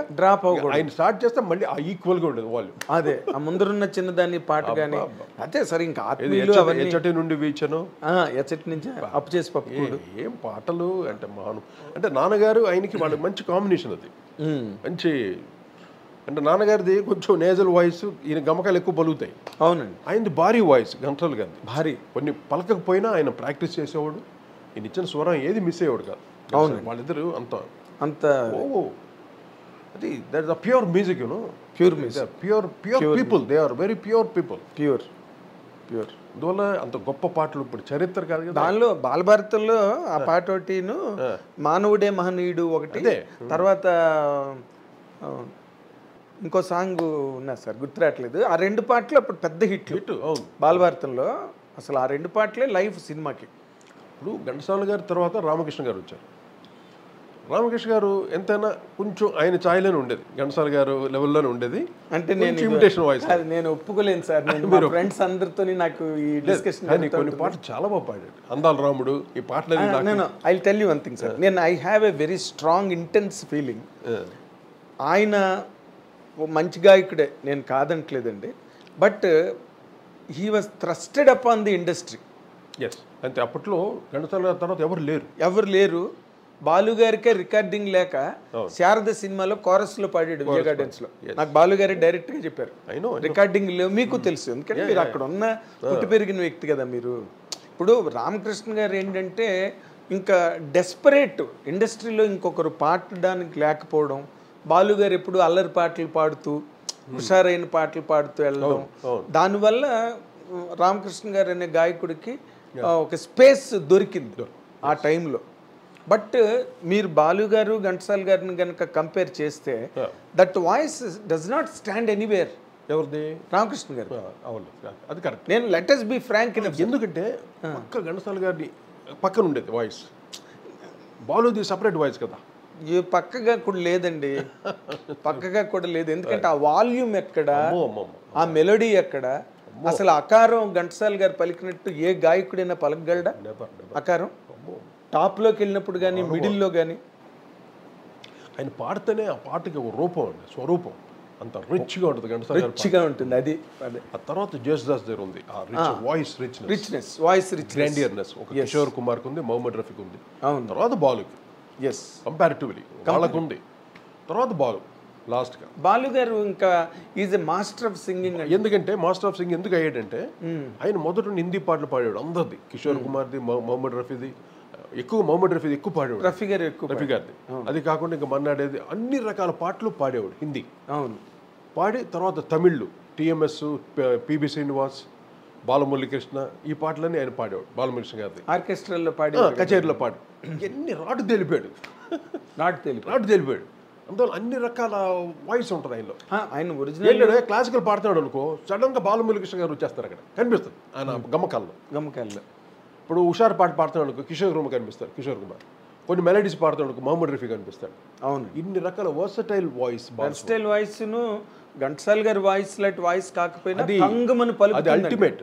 ఘంటసాల గారిది అల్టిమేట్. బాలు గారిది ఆఫ్ కోర్స్ థంగమంటుంది, టాప్ లో కానీ లోగలో కానీ. బాలు కూడా మంచి గొంతు, మంచి దగ్గరికి వెళితే ఈవెన్ ఆయన లాస్ట్ స్టేజ్ వరకు కూడా, అవును, బెడ్ లో ఉన్నంత కూడా, అంత ముందు కూడా పాడిన పాటలు కూడా ఎంత పంచి ఉంటుంది, డెప్త్. అవును. అంటే ఆయనకి పాట అంటే ప్రాణం, ప్రాణం పాట అంటే ఎంజాయ్ అంతే, ఎంజాయ్ చేస్తారు. ఇంకా జీవితంలో ఏది వద్దని పాట చాలు. ఎందుకు ఇప్పుడు మీరు అత్తమ్మ కూతుర చేశారా అల్లుడే మజాకలో, అవును. విజయ్ గార్డెన్స్ లో రికార్డింగ్, రైట్? ఆ రోజు పాట అంతా అయిపోయింది, ఓకే చేసుకున్నారు. ఇంకా బాలుగారు కూడా బయటకు వచ్చి మళ్ళీ లోపలికి వచ్చారు. వచ్చి కొట్టి ఒకసారి లాస్ట్ బార్ ఒకసారి మళ్ళీ రిపీట్ చేయమన్నారు. రిపీట్ చేయమంటే మీరు వెంటనే బాలుగారు వచ్చి అడిగితే ఇంకేంటి, మీరు ఎంతో ఎంజాయ్ చేసి మళ్ళీ దాన్ని రిపీట్ చేస్తే లాస్ట్ చరణంలో క్లోజింగ్ లో నా దిన్ దిన్నా నా దిన్ దిన్నా నా దిన్ దిన్నా అతో స్టార్టింగ్, అంతకు ముందు లేదు అది. మళ్ళీ బయటకు వెళ్ళి వచ్చి పాడారండి, something like that, something like that. అది ఎందుకంటే ఆయన ఎంజాయ్ చేస్తాడని చెప్పడం కోసం చెప్తున్నమాట పాటని. ఇప్పుడు మీరు వెళ్ళిపోతే మీరు ఏమనరు కదా. ఎప్పుడు అంటే ఒక గాయకుడు అన్న తర్వాత మెకానికల్గా పాడకూడదు, ఏది నేను ఇచ్చిన ట్యూన్ని ఒప్పచెప్పకూడదు. అవును. So you must do some improvisation, is ఉండాలి పాటలో, ఈజ్ ఉంది. ఇప్పుడు మేమేం చెప్తాం సార్ ఇది మెగాస్టార్ పాట అంటే వెంటనే ఎక్కిపోద్ది, చిరంజీవి పాట అని కానీ ఆయనకి అర్థం చేసుకుంటాడు, ఆ ట్రాన్స్కి వెళ్ళిపోతాడు. కాకపోతే ముఠమేస్త్రిలో టైటిల్ సాంగ్ ఎవరు పాడతారండి? ఓయ్ రబ్బా ఓయ్ రబ్బా, అది ఎవరు పాడగలరా పాట? అసలు చిరంజీవి గారు అంటే అది ఒక వెళ్ళిపోద్ది ఆయనకి. ఆయన కూడా చెప్పారు నా పాటలకి బ్రహ్మాండంగా యాక్ట్ చేసే ఒకే ఒక్క హీరో చిరంజీవి అని. డెఫినెట్ అంటే ఆయన అంత కష్టపడేవాడు చిరంజీవి గారు కూడా, అందువల్ల మేము అంత కష్టపడి చేసేవాళ్ళం. అవునండి. అల్టిమేట్గా ఆయన చేస్తాడని అంత కష్టపడతాం మేము, అది అంత సూపర్గా కష్టానికి ఫలితం దక్కుతుందని నమ్మకం. ఇప్పుడు అదేది జుమ్మనే తుమ్మెద వేట, దీంట్లో మెకానిక్ లాస్ట్ డ్రమ్ సాంగ్ అది ఎంత మెలడీతో పాటు ఆ బీట్ హెవీ ఆర్గనైజేషన్. అవును. బి గోపాల్ గారు, అరవింద్ గారు అప్పుడు పాత సినిమా ఉంది కదా చంద్రహారం, చంద్రహారంలో డ్రమ్ సాంగ్ ఉంటే చంద్రలేఖ నాన్నగారు చేశారు. అలా చేద్దామని ప్లాన్ చేశారు. మళ్ళీ ఆ అవకాశం మళ్ళీ మాకు రావడం గొప్ప విషయం. అయితే ఇప్పుడు ఈ ట్రావెల్లో ఇలా మీరు ముందుకెళ్తున్న దానిలో మీరు ఈ సినిమా ఏదైతే వెంకటేష్ బాబుది నువ్వు నాకు నచ్చావు, మల్లీశ్వరి, అరుంధతి అన్ని సూపర్ హిట్స్ ఇస్తున్నారు మీరు ఆ టైంలో. సడన్ గా ఇండస్ట్రీ నుంచి సడన్ గా అంటే చప్పుడు లేని ఫాల్. ఇప్పుడు మా అదేనా వస్తువు పడితే చప్పుడు అవుతుంది, అవును, అసలు చప్పుడు లేదు. ఏదంటే నాకు లైఫ్ టైం అచీవ్మెంట్ అవార్డు ఇచ్చారు ఇండస్ట్రీకి, అంతేనా? లైఫ్ టైం అచీవ్మెంట్ అవార్డు ఇచ్చి ఇంకా చాలు సార్ మీరు ఇంకా జనరేషన్ వస్తున్నారు నెక్స్ట్. సి నేను అనదర్ 50 years చేయగలను మ్యూజిక్, అర్థమైందా? I can do any style of music. వచ్చినప్పుడు చేద్దామని నేను ఇప్పుడు అలాగే సార్. ఇప్పుడు నేను మనకున్న ఇంటిమెస్సీతో నేను ఈ మాట అడుగుతున్నా.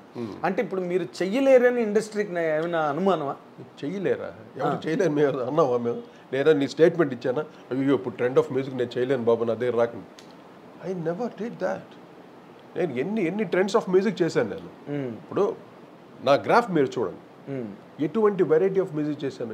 ఎలక్ట్రానిక్స్ తోటి, బీట్స్ తోటి, మెలడీ తోటి, ఎన్ని రకాలు. ఇప్పుడు తారక రాముడు అంటే దానికి ఒక స్టైల్ ఆఫ్ మ్యూజిక్, మల్లేశ్వరి అంటే అది full new trend of Spanish, అన్ని లాటిన్ స్టైల్ యాడ్ చేసి అదొక స్టైల్ చేసాం.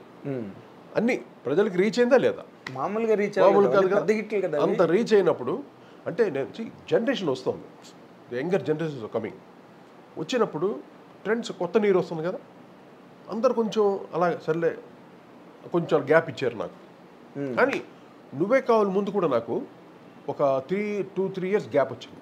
ఓకే, కంప్లీట్ గ్యాప్, అసలు ఒక సినిమా లేదు.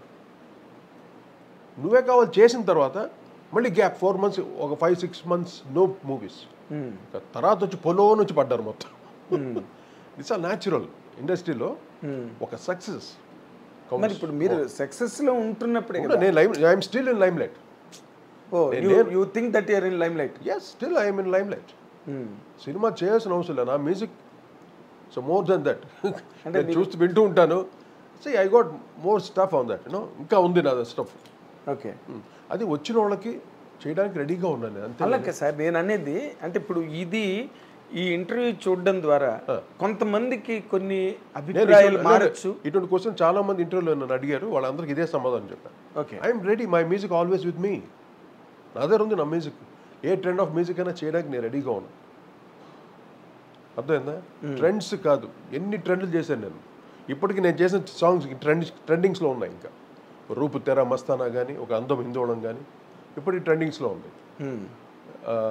అటు అమలాపురం అని, బావలు సయ్యా అని, this all in trendings still. ఇప్పుడు ఏ సంగీతం జరిగినా ఏ ప్రోగ్రామ్ ఈ పాటలు పాడకుండా ఎవరు ఉండరు. ఓకే, అంటే నేను ఇంకా లైమ్ లైట్లో ఉన్నట్టుగా ట్రెండింగ్. అంటే ఇప్పుడు డైరెక్టర్స్, కొత్త డైరెక్టర్స్ వచ్చిన వాళ్ళల్లో ఇప్పుడు మీ కమ్యూనికేషన్ గ్యాప్ కానీ లేకపోతే జనరేషన్ గ్యాప్ కానీ అలా కదా నాన్న. ఇప్పుడు how do you analyse this? చూడు, నేను ఇండస్ట్రీకి అందరికీ తెలుసు, ఎంత కొత్త డైరెక్టర్ వచ్చినా వాడు నా పాటలు వినే వచ్చి ఉంటాడు కదా. ఎవడైనా నా మ్యూజిక్ వినే కదా వచ్చి ఉంటారు ఎవరన్నా. అవునండి. వాడికి అంత మాత్రం ఉండదు, అబ్బా సరే కోటి కదా చేయొద్దు, వాడికి అనిపించలేదు. దాన్ని మనం ఏం చేస్తాం? అంతేనా? దానికి కరెక్ట్ అయిన డైరెక్టర్ కావాలి. That's what I'm waiting. ఒక మంచి సబ్జెక్టు డైరెక్టర్ వచ్చాడు అనుకో, మ్యాక్సిమం మనం ఇవ్వగలం. అది అంటే నేను ఇంకొక మాట కూడా మిమ్మల్ని ఒక ముందడుగేసి ఇంకొక క్వశ్చన్ ట్రై చేస్తాను. అంటే మీ వైపు నుంచి మీకు మీ తప్పిదాలు కానీ లేకపోతే మీ పొరపాట్ల వల్ల ఏదైనా మీరు ఒకసారి వెనక్కి తిరిగి చూసుకుంటే. అంటే నేను కోపిస్తే, అంటే కొంతమంది అంటారు నేను చూడడానికి కోపిస్తోళ్ళ ఉంటాను. నేను ఐఎమ్ రిజర్వ్డ్గా ఉంటాను. అంటే నేను అడిగితే ఈడ్చి గోపాలు కొడతాడని భయపడతారు కొంతమంది. అది ఉందండి, అది అన్నట్టుగా ఉండొచ్చు కదా. నేను రిజర్వ్డ్గా ఎందుకు ఉంటానంటే ఒక డిసిప్లిన్ నాకు. ఎవ్రీథింగ్ నా అట్మాస్ఫియర్ చుట్టూ డిసిప్లిన్ ఉండాలి. చూసావు కదా అప్పట్లో ఆర్కెస్ట్రాతో ఎలా ఉండేది. థియేటర్కి నేను రాగానే ఎంత కామ్గా ఉండేవారు. నా కార్ ఎంటర్ అవుతే ఒక్కొక్కరు ఎంత అలర్ట్గా ఉండేవారు. మీరు చూసారు అంతా. అలా కాదు, నేను అంత అలా ఉండాలని కాదు. నేను కొంచెం ఒక పద్ధతి, నాది స్ట్రిక్ట్ పద్ధతి. అంటే మారుతున్న తరాలతో పాటు మీరు మారలేకపోయారా? అలాగేం లేదమ్మా, అలాగేం లేదు. అంటే మీరు మ్యూజిక్, మీరు ఇందాక అన్నట్టుగా మీ పాటలు వినే ఇండస్ట్రీకి వచ్చిన వాళ్ళే లాస్ట్ 10 years చూస్తే డెఫినెట్గా. కానీ అక్కడ మీ మార్పో లేకపోతే మీ ఓర్పో ఏదైనా కావాల్సి ఉంది అని మీకు ఎప్పుడైనా అనిపించిందా అన్నదే నా క్వశ్చన్. నేను ఫోర్స్ చేయట్లేదు. నాగేంద్ర గారు, నేను యాక్చువల్లీ రవికిషోర్ ప్రొడ్యూసర్గా, త్రివిక్రమ్ శ్రీనివాస్ రైటర్గా, విజయభాస్కర్ అప్పుడు నాకు కొత్త డైరెక్టర్స్ వాళ్ళు. నేను అంతకుముందు రవిరాజ పెనిశెట్టి గారు, దాసనారాయణరావు గారు, శరత్, ఇంకా ఈవి సత్యనారాయణ, ఈ గ్రూప్లో చేసి వచ్చిన వాడిని. వచ్చేసరికి నాకు ఫ్రెష్ బ్యాచ్. ఇది విజయభాస్కర్ అనేవాడు ఫ్రెష్ డైరెక్టర్. అవును, ఆ డైరెక్టర్ మ్యాక్సిమం నేను హిట్స్ ఇచ్చానా లేదా? అవును, ఇచ్చారండి. ఇచ్చాను. నువ్వే కావాలి, నువ్వు నాకు నచ్చావు, మల్లేశ్వరి హిట్స్ ఇచ్చావా? అవును. ఇచ్చిన తర్వాత వాళ్ళే కంటిన్యూ అవ్వాలి కదా. అవును. అంటే బయట రకరకాలు వచ్చేసరికి ఎవరికి వాళ్ళకి జంపింగ్ ఏదో ఉంటుంది మామూలు జనరల్లీ. ఇది బెటర్గా ఉంది, వాడు ఫామ్లో ఉన్నాడు, వెళ్ళిపోవాలి. మీరు ఫామ్లోనే ఉన్నారు కదా? ఫామ్లో ఉన్నాను, బట్ నేనేం చేస్తాను చెప్పు. నేను అడగలేను కదా. అడగలేరు. అంటే మీరు ఏదైనా సరే కొంచెం మెచ్యూరిటీ ఎక్కువ అవుతున్న కొద్దీ ఆ కాంపిటేటివ్ స్పిరిట్ అన్నది కూడా కొంత. నేను నీకు భలే క్వశ్చన్ అడిగో. నేను దాదాపు 12 years I complete no cinema లేదు నాకు. నేను లేదని బాధపడలా. 12 years సినిమా లేదు అసలు. ఎటువంటి మ్యూజిక్ చేశాను నేను? అయ్యో, ఎంత కొత్త రకమైన మ్యూజిక్ చేశాను. అవును కదండి. ఎందుకు రావట్లేదు? అదే నాకు $1 million క్వశ్చన్. అది మీరే, మీ క్వశ్చన్ కాదు, every one ask this. Audience కూడా ఏంటి సార్ మీరు రావట్లేదు సార్, ఏంటి సార్, ఏంటి జరుగుతుంది ఇక్కడ? సరే రావాలేమో, ఆ టైం రావాలేమో మళ్ళీ. ఓకే, మళ్ళీ ఆ టైం వస్తుంది, దున్నుతాం, ఏముంది. అదే అంటే మీరు ఎప్పుడు, నేను ప్రిపేర్డ్గా ఉంటాను ఎప్పుడు, ప్రోగ్రామ్డ్గా ఎప్పుడు ప్రోగ్రామ్డ్, ప్రిపేర్డ్. ట్రెండ్స్ కానీ మంచి సబ్జెక్ట్ కావాలి డైరెక్టర్. అంటే ఈ మధ్య మీరు వచ్చే ఏమైనా సబ్జెక్టులు బాగులేవు అని చెప్పి వదిలేసిన? అలాగే అంటే చిన్న సినిమాలు వస్తున్నాయి అంటే వాటికి ఎంత చేసినా కూడా అదే రీచ్. అవునులేండి, కంచిగరుడి సేవ అట్లీస్ట్ కొంచెం ప్రూవ్డ్ హీరోస్ అన్న వస్తాయి. అంటే నాన్న ఇప్పుడు ఏంటంటే ట్రెండ్స్ ఎలాగుందంటే ఒక సక్సెస్ ఎవరిని ఇచ్చారనుకో ఆటోమేటిక్గా అటు వెళ్ళిపోతాం. అది న్యాచురల్. అది ఆఫ్ కోర్స్. ఇప్పుడు హీరోస్కి అది కాదు. ఇప్పుడు ఇదే చిరంజీవి గారు, బాలకృష్ణ గారు అందరూ they all old, they become old. అవును, కానీ వాళ్ళు మళ్ళీ ఒక ట్రెండ్ తెచ్చుకున్నారు, రివైవ్ అయ్యారు. That's really great. అది ఇంపాసిబుల్, ఎవరికి దక్కదు. అది ఎవరికి ఏ ఇండస్ట్రీలో లేదు, తమిళ్లో లేదు, కన్నడలో ఎక్కడ లేదు, హిందీలో కూడా లేదు, ఒక్క తెలుగులోనే. మళ్ళీ వాళ్ళు, నేను ఎప్పుడైతే చూసాను నువ్వే కావాలి వచ్చింది కదా, నువ్వే కావాలి తర్వాత ఇంకో కొన్ని సినిమాలు new trend of youth youngsters youth films వచ్చినాయి. అవును, అన్ని హిట్. నువ్వు ఒకటి. అవును, నువ్వు మన రామచంద్ర గారి త్రివిక్రమ్ శ్రీనివాస్ కాంబినేషన్ అవన్నీ.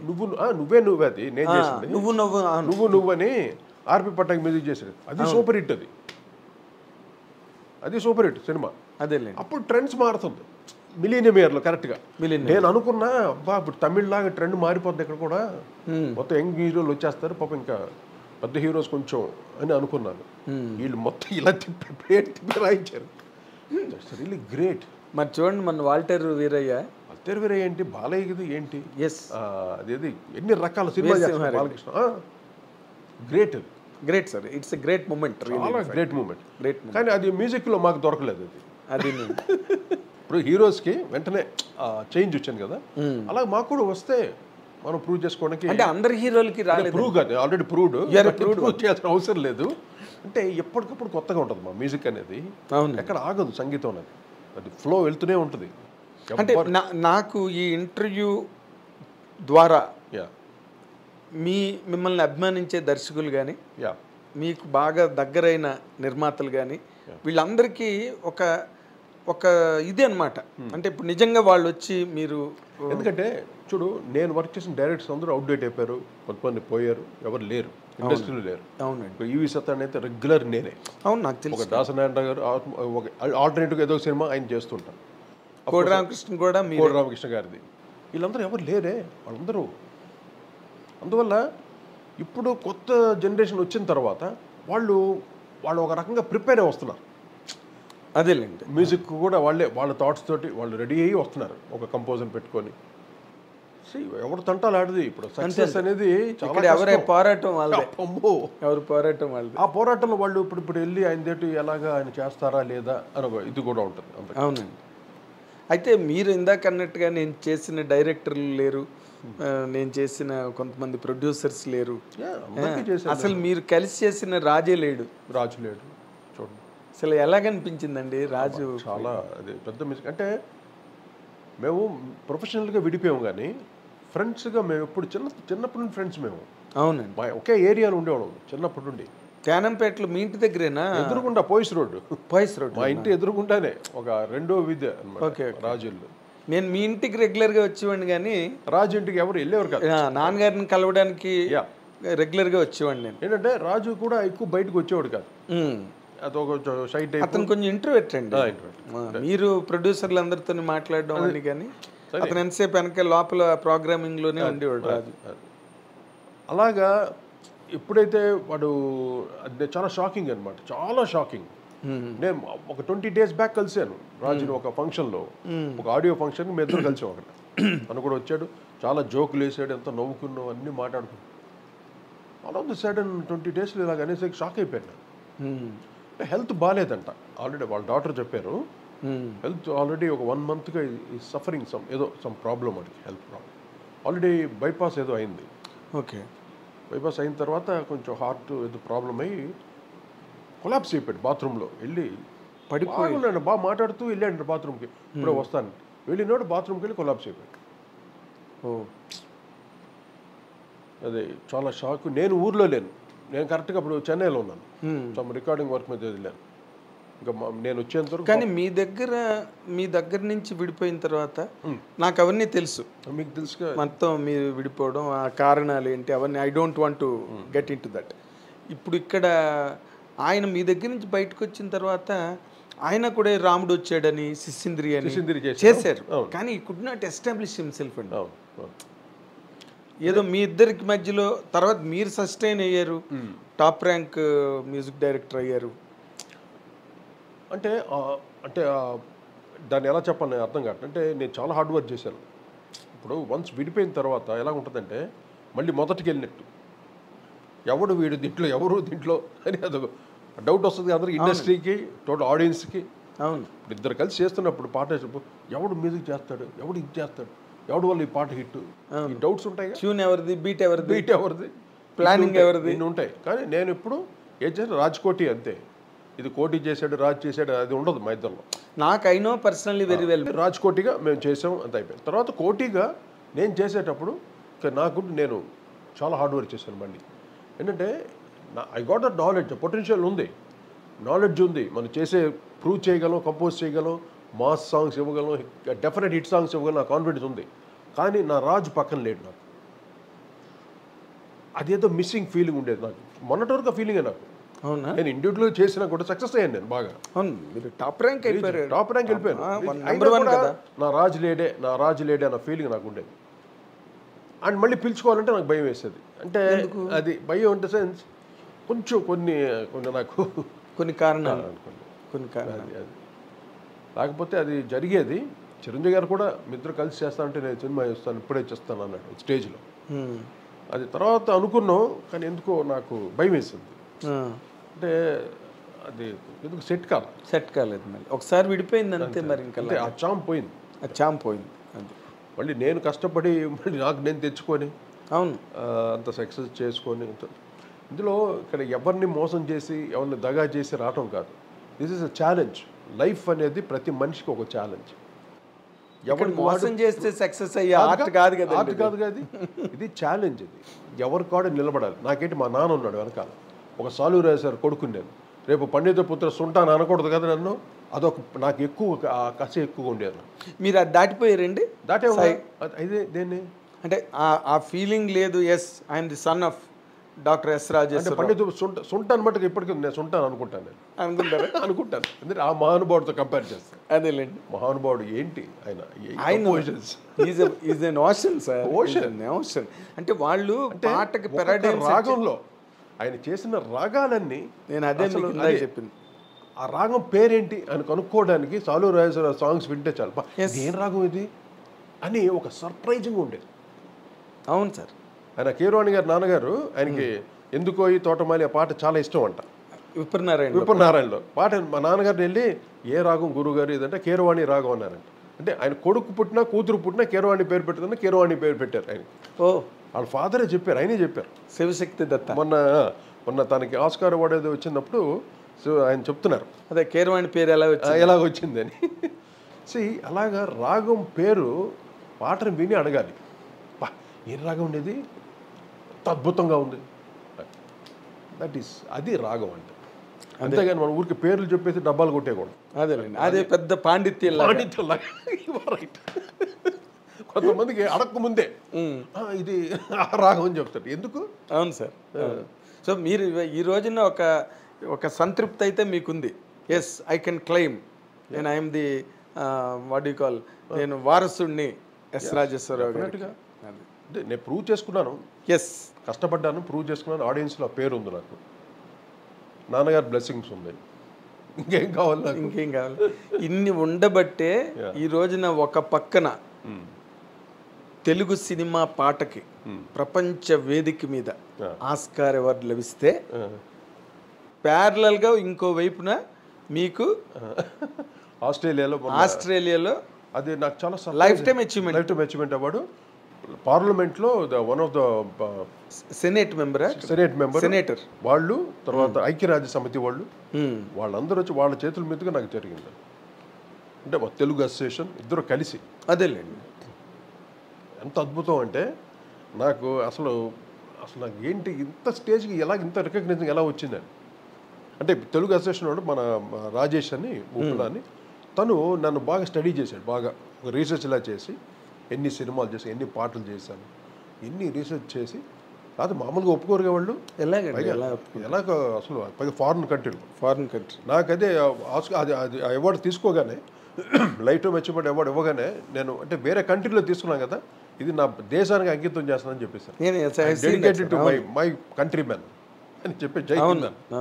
ఎందుకంటే ఫారిన్ కంట్రీ చేసినప్పుడు మన దేశం గురించి చెప్పాలి. ఎగ్జాక్ట్లీ. పైగా ఫారిన్ కంట్రీలో ఇదేదో నోన్ లాంగ్వేజ్ కాదు మంది కదా. ఇప్పుడు హిందీ అనుకోండి, it is more popular. World countries అన్నిట్లో హిందీ పాపులర్. తెలుగును కూడా ఇటాలియన్ ఆఫ్ ది ఈస్ట్ అంటారు. అలాగా తెలుగు అంతా రీచ్ అయింది పాటలు. తర్వాత నాతో అన్ని పాటలు పాడించుకున్నారు. అవునా? ఐక్యరాజ్య సమితి వాళ్ళు అంతా లేడీస్ వాళ్ళు దే ఎంజాయ్ ద సాంగ్. రూపు తెరా మస్తానా, అందం హిందోళం ఈయన పాడాను స్టేజ్. అసలు బేసిక్ గా మీరు తపస్సులో పాడారు కదా. తపస్సులో పాడాను. గుర్తుందా పాట? తపస్సులో ఫస్ట్ నేను పాడింది కాలేజీ అదిరింది బాసు కన్ను కలరింగుతోటి. అది ఇంకొకటి చాలా ఫిలసాఫికల్ గా సాంగ్ ఉంటుంది తపస్సులో. ఇది కదా మెయిన్ గా హిట్ అయింది. మనో పాడింది తళుకు మన్నది కులుకుల తార తరత తాన తరన.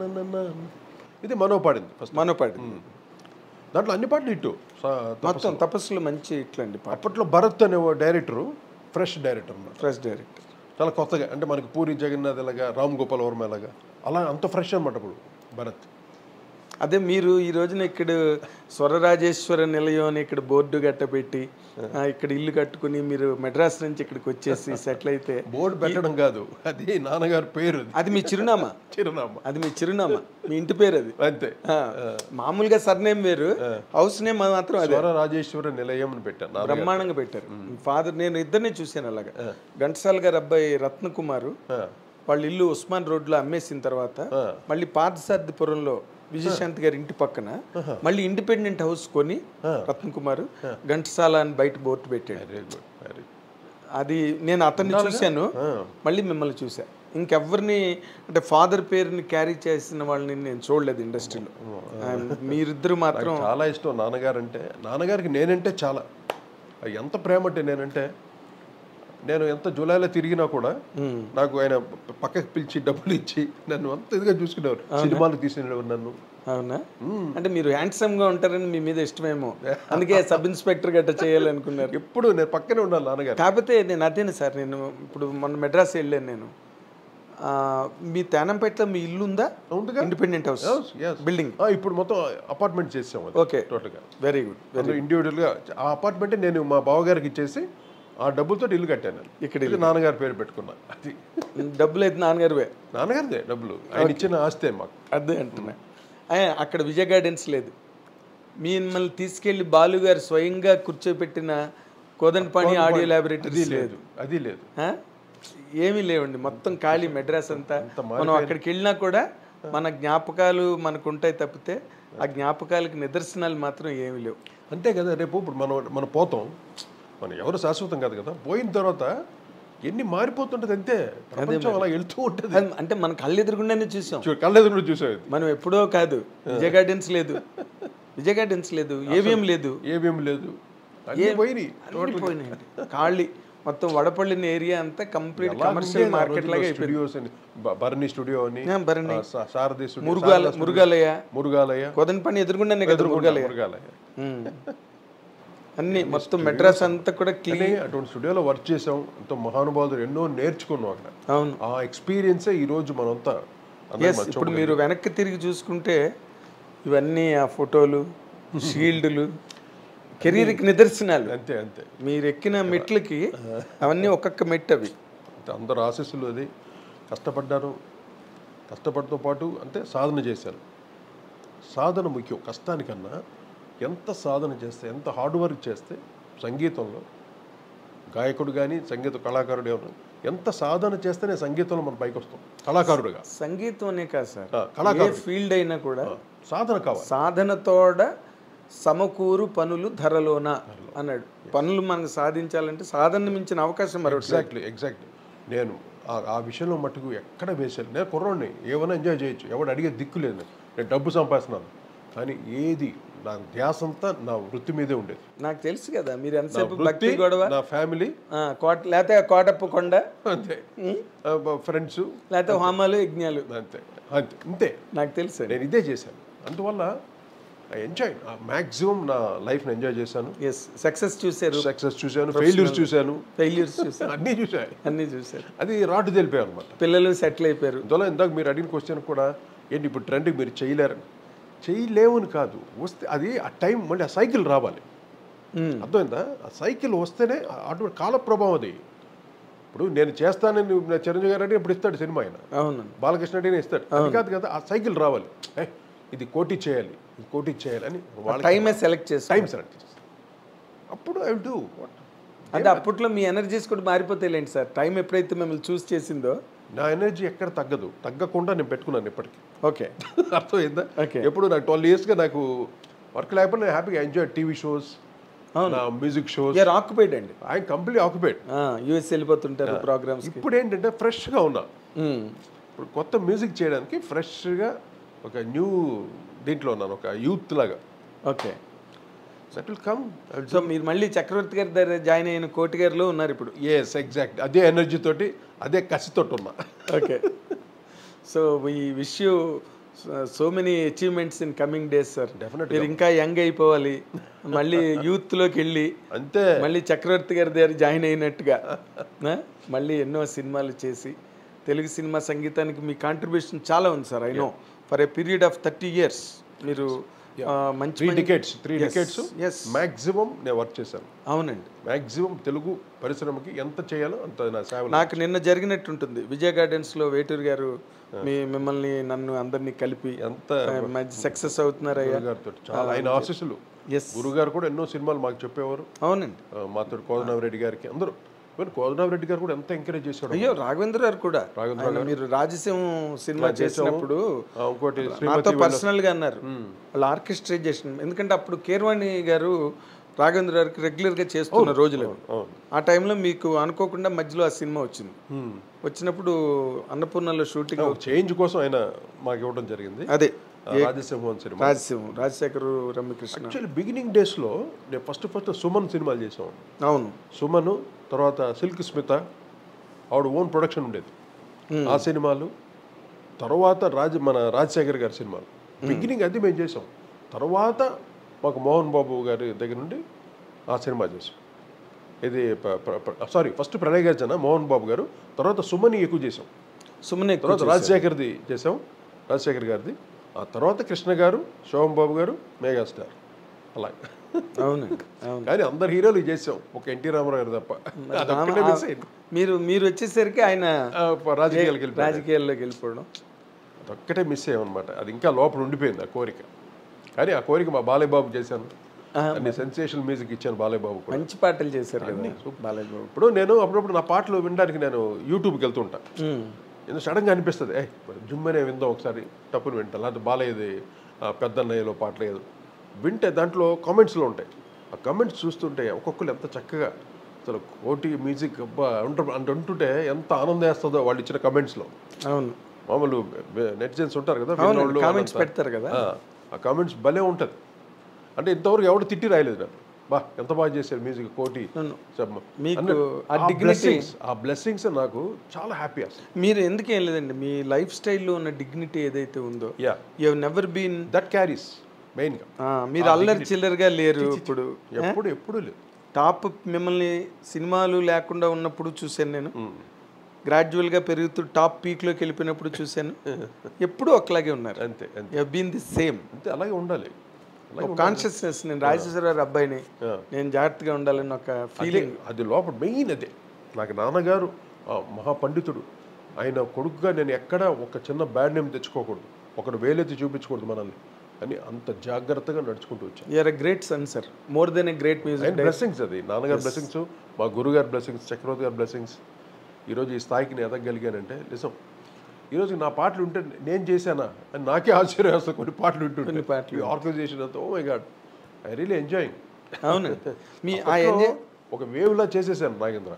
అవును, ఒక అది వచ్చింది అంతే ఆ వేవ్. ఒక టైంలో మ్యాగజైన్కి ఫోటోలు ఇవ్వడానికి కూడా మీకు టైం లేని రోజులు నాకు తెలుసు. మీరే కదా మొత్తం మెయిన్ పేజ్లో కూడా శివరంజని మ్యాగజైన్లో కదా. శివరంజనికి అది ఇళయరాజా గారికి కూడా జరగలేదు. ఈ ప్రపంచంలో ఏ సంగీత దర్శకుడికి జరగలే.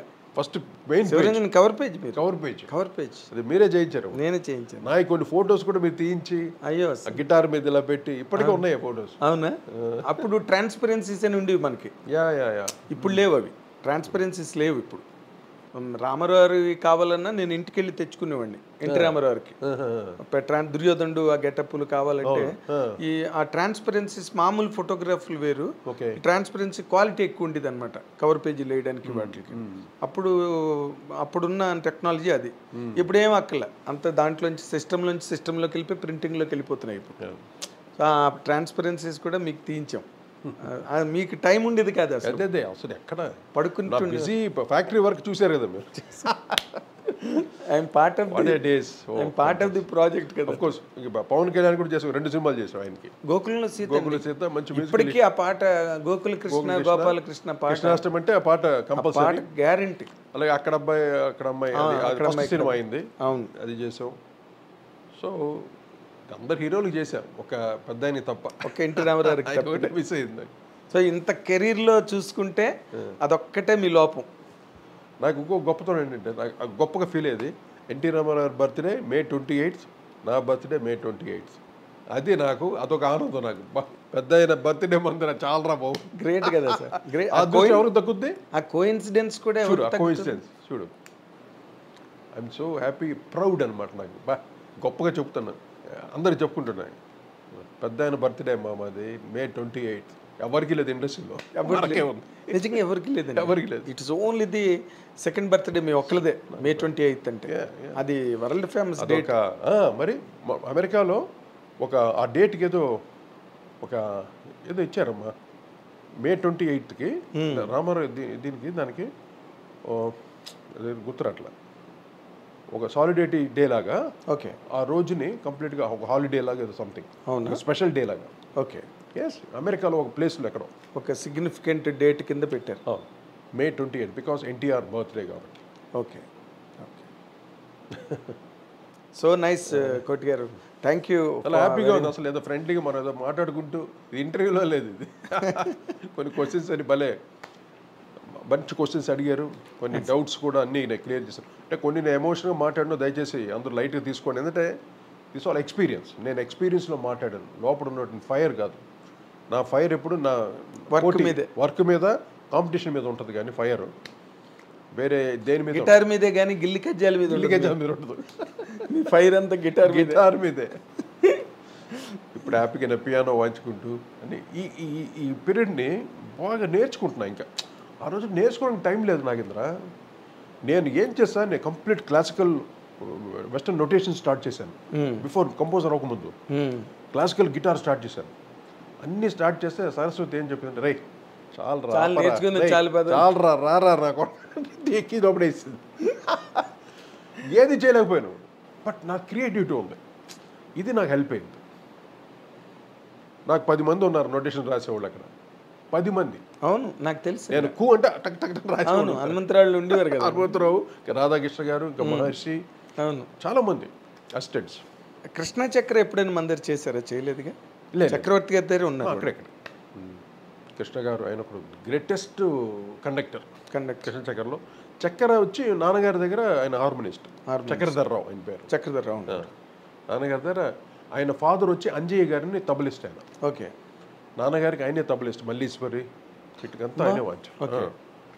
ఘంటసాల గారి దగ్గర జట్సన్ నుండి, జట్సన్ గారు.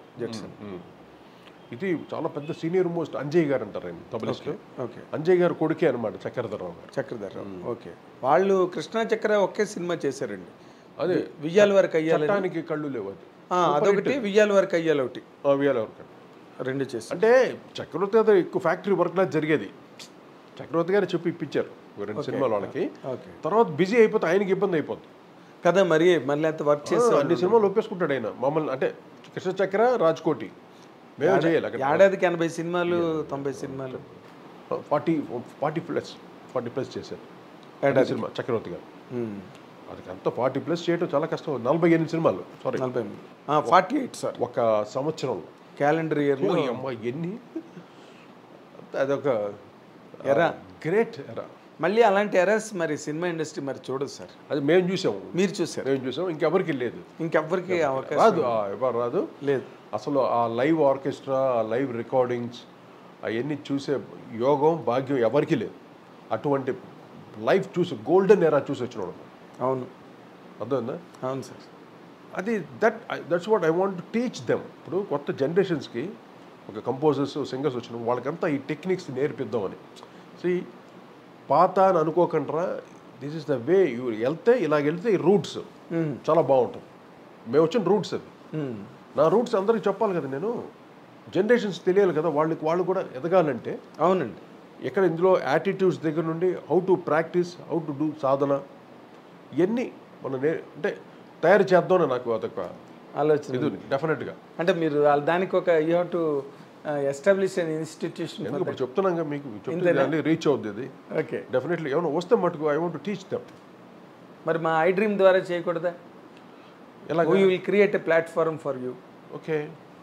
అంటే the way of composition, background score ఎలా చేయాలి, దట్ రికార్డింగ్స్ ఎలా చేసుకోవాలి, that reaches the public or the students of music. Definitely aspirants in the industry. Train them. నా ఎక్స్పీరియన్స్ నాతో పోకుండా అందరికీ అందుతే కొంచెం నేర్చుకోవచ్చు కదా ఏదన్నా.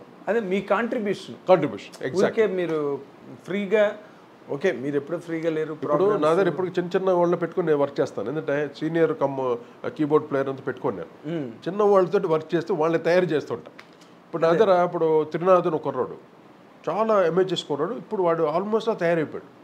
ఈజ్ డూయింగ్ రికార్డింగ్ కూడా. ఓకే అంటే నా టేస్ట్ వచ్చేసింది. The roundness, the recording quality, the bass, rhythm patterns ఎలా వేయాలని.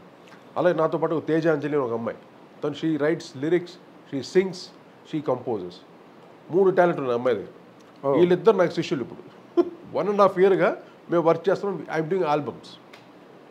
కొత్త ట్యూన్స్ కానీ కంపోజ్ చేసి దాన్ని సెట్ చేస్తున్నాం. అలాగే నాకు ఇప్పుడు ఏంటంటే ఒక ఆల్బమ్స్ రూట్లో మళ్ళీ బయటకు వస్తే ఒక న్యూ వేవ్ తెల్లచ్చు.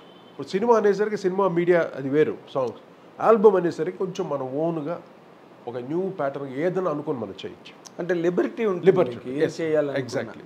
అలాగా ఆల్బమ్ని చేసి కొన్ని ఒక పాట విత్ విజువల్స్ చేద్దామని ఒక ఐడియా. దానికి ప్రిపేర్ అవుతున్నాను. ఆల్మోస్ట్ రెడీ అవుతున్నాయి అనమాట. Very good sir, very good. మీ ద్వారా ఈ సంగీత ప్రపంచానికి కానీ డెఫినెట్గా సినిమా పరిశ్రమకు కానీ మీ దగ్గర నుంచి ఇంకా రావాల్సింది చాలా ఉంది. నేను చేయవలసింది ఉంది, ఇండస్ట్రీ ఇంకా చేయాల్సింది ఉంది. ఇప్పుడు ఏది నన్ను తీసి పారేసారు కాదు, ఆ టైం వస్తుంది మళ్ళీ. I will come. మీరు ఇందాక అన్నట్టుగా still energetic. I will come and I will rule again. Very nice, very nice. ఇది బాగుంది. I will come again and rule.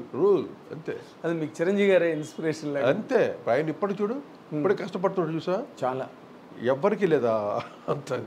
అయినా బాలయ్య బాబు కూడా ఎంత కష్టపడతాడు చూడ. డైలాగ్స్ ఈ ఏజ్లో అంటే ఎన్ని సినిమాలు చేసేసారు. ఫైటింగ్లు ఇది లేకపోతే చూడరుగా మళ్ళీ ఆ హీరోస్ని, మాస్ హీరోస్ వాళ్ళు. అవునండి. ఆ ఫైటింగ్ కావాలి, డ్యాన్స్ కావాలి, డైలాగ్ డెలివరీ కావాలి. ఎంత కష్టం ఒక హీరో అంటే. మేమేదో మ్యూజిక్ చేసి పారేస్తాం, వాళ్ళు ఎంత కష్టపడి డ్యాన్స్ చేయాలి వాళ్ళకి బీట్లకి. చిరంజీవి గారిని అయితే మోకాళ్ళు అరిగిపోయినాయి. నా మ్యూజిక్ వల్ల అరిగిపోయి ఉంటుంది ఆయన మొత్తం, నా బీట్ల వల్లే. కానీ కష్టపడి చేసేవాడు ప్రతి పాట. యోన్ బాలయ్య బాబు కానీ ఓయమ్మ ఎంత కష్టపడి చేసేవాళ్ళు. ఒక ఛాలెంజ్ కింద బా సాంగ్ ఇలా చేసాడా కోటి, రాజ్కోటి ఇలా చేశాడు, ఏమో మేము చేయాలిగా అని అలా ఛాలెంజింగ్గా చేశారు. అవును సార్. ఈవెన్ రమ్యకృష్ణ గారు కానీ, ఈవెన్ అటు రాధా, అప్పట్లో మెయిన్ డాన్సింగ్ వీళ్ళంతా చాలా బాగా చేసేవాడు. అవును, వాళ్ళంతా డాన్సింగ్ స్టార్స్ కదండి. ఇంద్రజ, అవును, రంభ ఏంటి నగ్మా కానీ లేకపోతే రోజా కానీ. రోజా రోజా అంటే ఇప్పుడు పెద్ద పాలిటిషియన్ అయిపోయింది. ఆవిడెవరు ఇంకోటి మంచి మన తారక రాములో చేసింది అమ్మాయి, మంచి హీరోయిన్, మరి ఫ్యామిలీ ఓరియంటెడ్. సౌందర్య ఇటు ఆవిడది ఒక మంచి స్టైల్. ఆవిడ విజయశాంతి గారు. మీరు శత్రువు పోలీస్ లేక పోలీస్ లేకపోవాలి. They all wonderful dancers. అవునండి. వాళ్ళ ఇన్స్పిరేషన్. ఇప్పుడు మనం ఇంత కష్టపడి పాట చేస్తే వాళ్ళు వారం రోజులు విజువల్స్ చేయటం, డ్యాన్స్ నేర్చుకొని రిహార్సల్స్ చేసి ఆ డ్యాన్స్ మనం షూట్ చేయటం, పాటలు అంత హార్డ్ వర్క్ చేసేవారు అసలు ఆర్టిస్టులు కూడా. అవును. ఇప్పుడు ఎక్కడ ఉంది అంత డ్యాన్స్, అంత గ్రూప్ అయిపోయింది టోటలీ కదా. వేరే ట్రెండ్ సున్నాను. ఎవరి గురించి ఏది చెప్పు, నో కామెంట్స్, అంతే. Only trend change. అంతే. అది సక్సెస్ అయిందా ఆ ట్రెండ్ వెళ్తూ ఉంటుంది. అంతేగాని ఎవరిని మనం విమర్శించడం లేదు. నో విమర్శలు, అసలు విమర్శలకు అవకాశం లేదు సార్. లేదు అసలు. మార్పు చేర్పు అంతే. మార్పు చేర్పు. కొత్త నీరు వస్తుంటుంది, ఇంకో నీరు వస్తుంది, మళ్ళీ పాత నీరు వస్తుంది. అంతే. బట్ స్టిల్ ఎన్ని మార్పులు వచ్చినా సరే మీలాగా స్టడీగా నిలబడి still you want to contribute something to. అది కావాలి అంటే స్టిల్ అంటే స్టడీనెస్ కావాలంటే ముఖ్యంగా నీ సాధన, నీ మ్యూజిక్ కన్నా కాండక్ట్ అనేది చాలా ముఖ్యం. కాండక్ట్, మన నడుచుకునే విధానం, అది చాలా ముఖ్యం. అదే ఎక్కువ కౌంట్ అవుతుంది.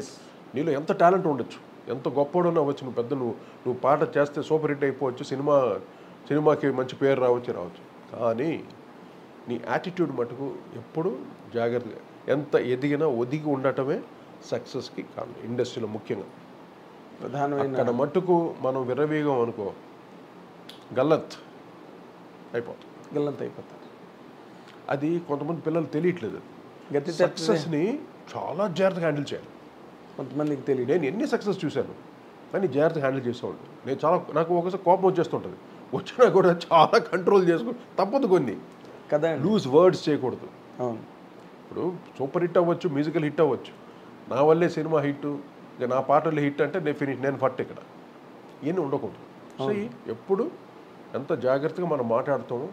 ఇదేంటంటే ఇంత మాట్లాడినా క్యారీ చేస్తారు ఇండస్ట్రీస్, అలా క్వైట్ కామన్. ఇప్పుడు ఇంకా ఫోన్లు గిల్లు వచ్చేసినాయి అన్నీ. మా నాగేంద్రకి ఎప్పటి 40 ఏళ్ళకి మనం ఆ పరిచయం ఉంది కాబట్టి నా నా నా సక్సెస్ చూసావు, నా డౌన్ఫాల్స్ చూసావు, అన్నీ చూసావు నువ్వు కాబట్టి. అవును సార్. మీకు ఇవ్వకపోతే మీతో మాట్లాడుతుంది ఎవరితో మాట్లాడుతాను చెప్పండి. I'm so privileged sir, really I'm so privileged really. So will continue our friendship personal and with our iDreams forever. Definitely మీ ద్వారా ఏ ప్రాజెక్టులైనా ఏవైనా టేకప్ చేయడానికి iDreams is always ready. Thank you. We extend all the invitation to you, sir. Thank you very much. We'll do something best for the audience. iDream కూడా చాలా మంచి మంచి కార్యక్రమాలు జరుగుతున్నాయి చూశాను. అసలు iDream అనేది సోషల్ మీడియాలో చాలా ఒక సపరేట్ బ్రాండ్ ఉంది.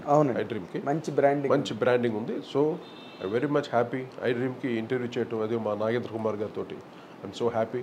ఆడియన్స్ అందరూ చాలా చక్కగా, ఇంట్లో ఏదైనా కొన్ని కరుగ్గా ఉంటే మటుకు దయచేసి క్షమించి, నా ఎక్స్పీరియన్స్లో మాట్లాడిందే కానీ ఎవరిని ఉద్దేశించి మట్టుకు ఏది కాదు.